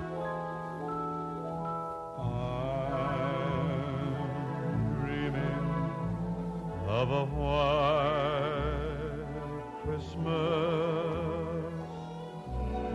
just like the ones I used to know, where the treetops glisten and children listen to hear sleigh bells in the snow. I'm dreaming of a white Christmas, with every Christmas card I write. May your day be merry and bright, and may all your Christmases be white. I'm dreaming of a white Christmas, just like the ones I used to know, where the treetops glisten and children listen to hear sleigh bells in the snow.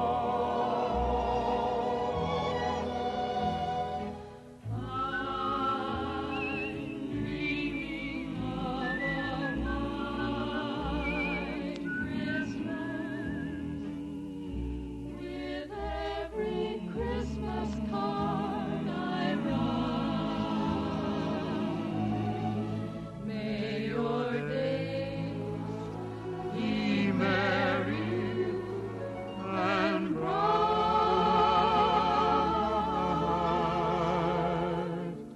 and may all your Christmases be white. Thanks for listening, and happy Christmas from 360gamercast.com.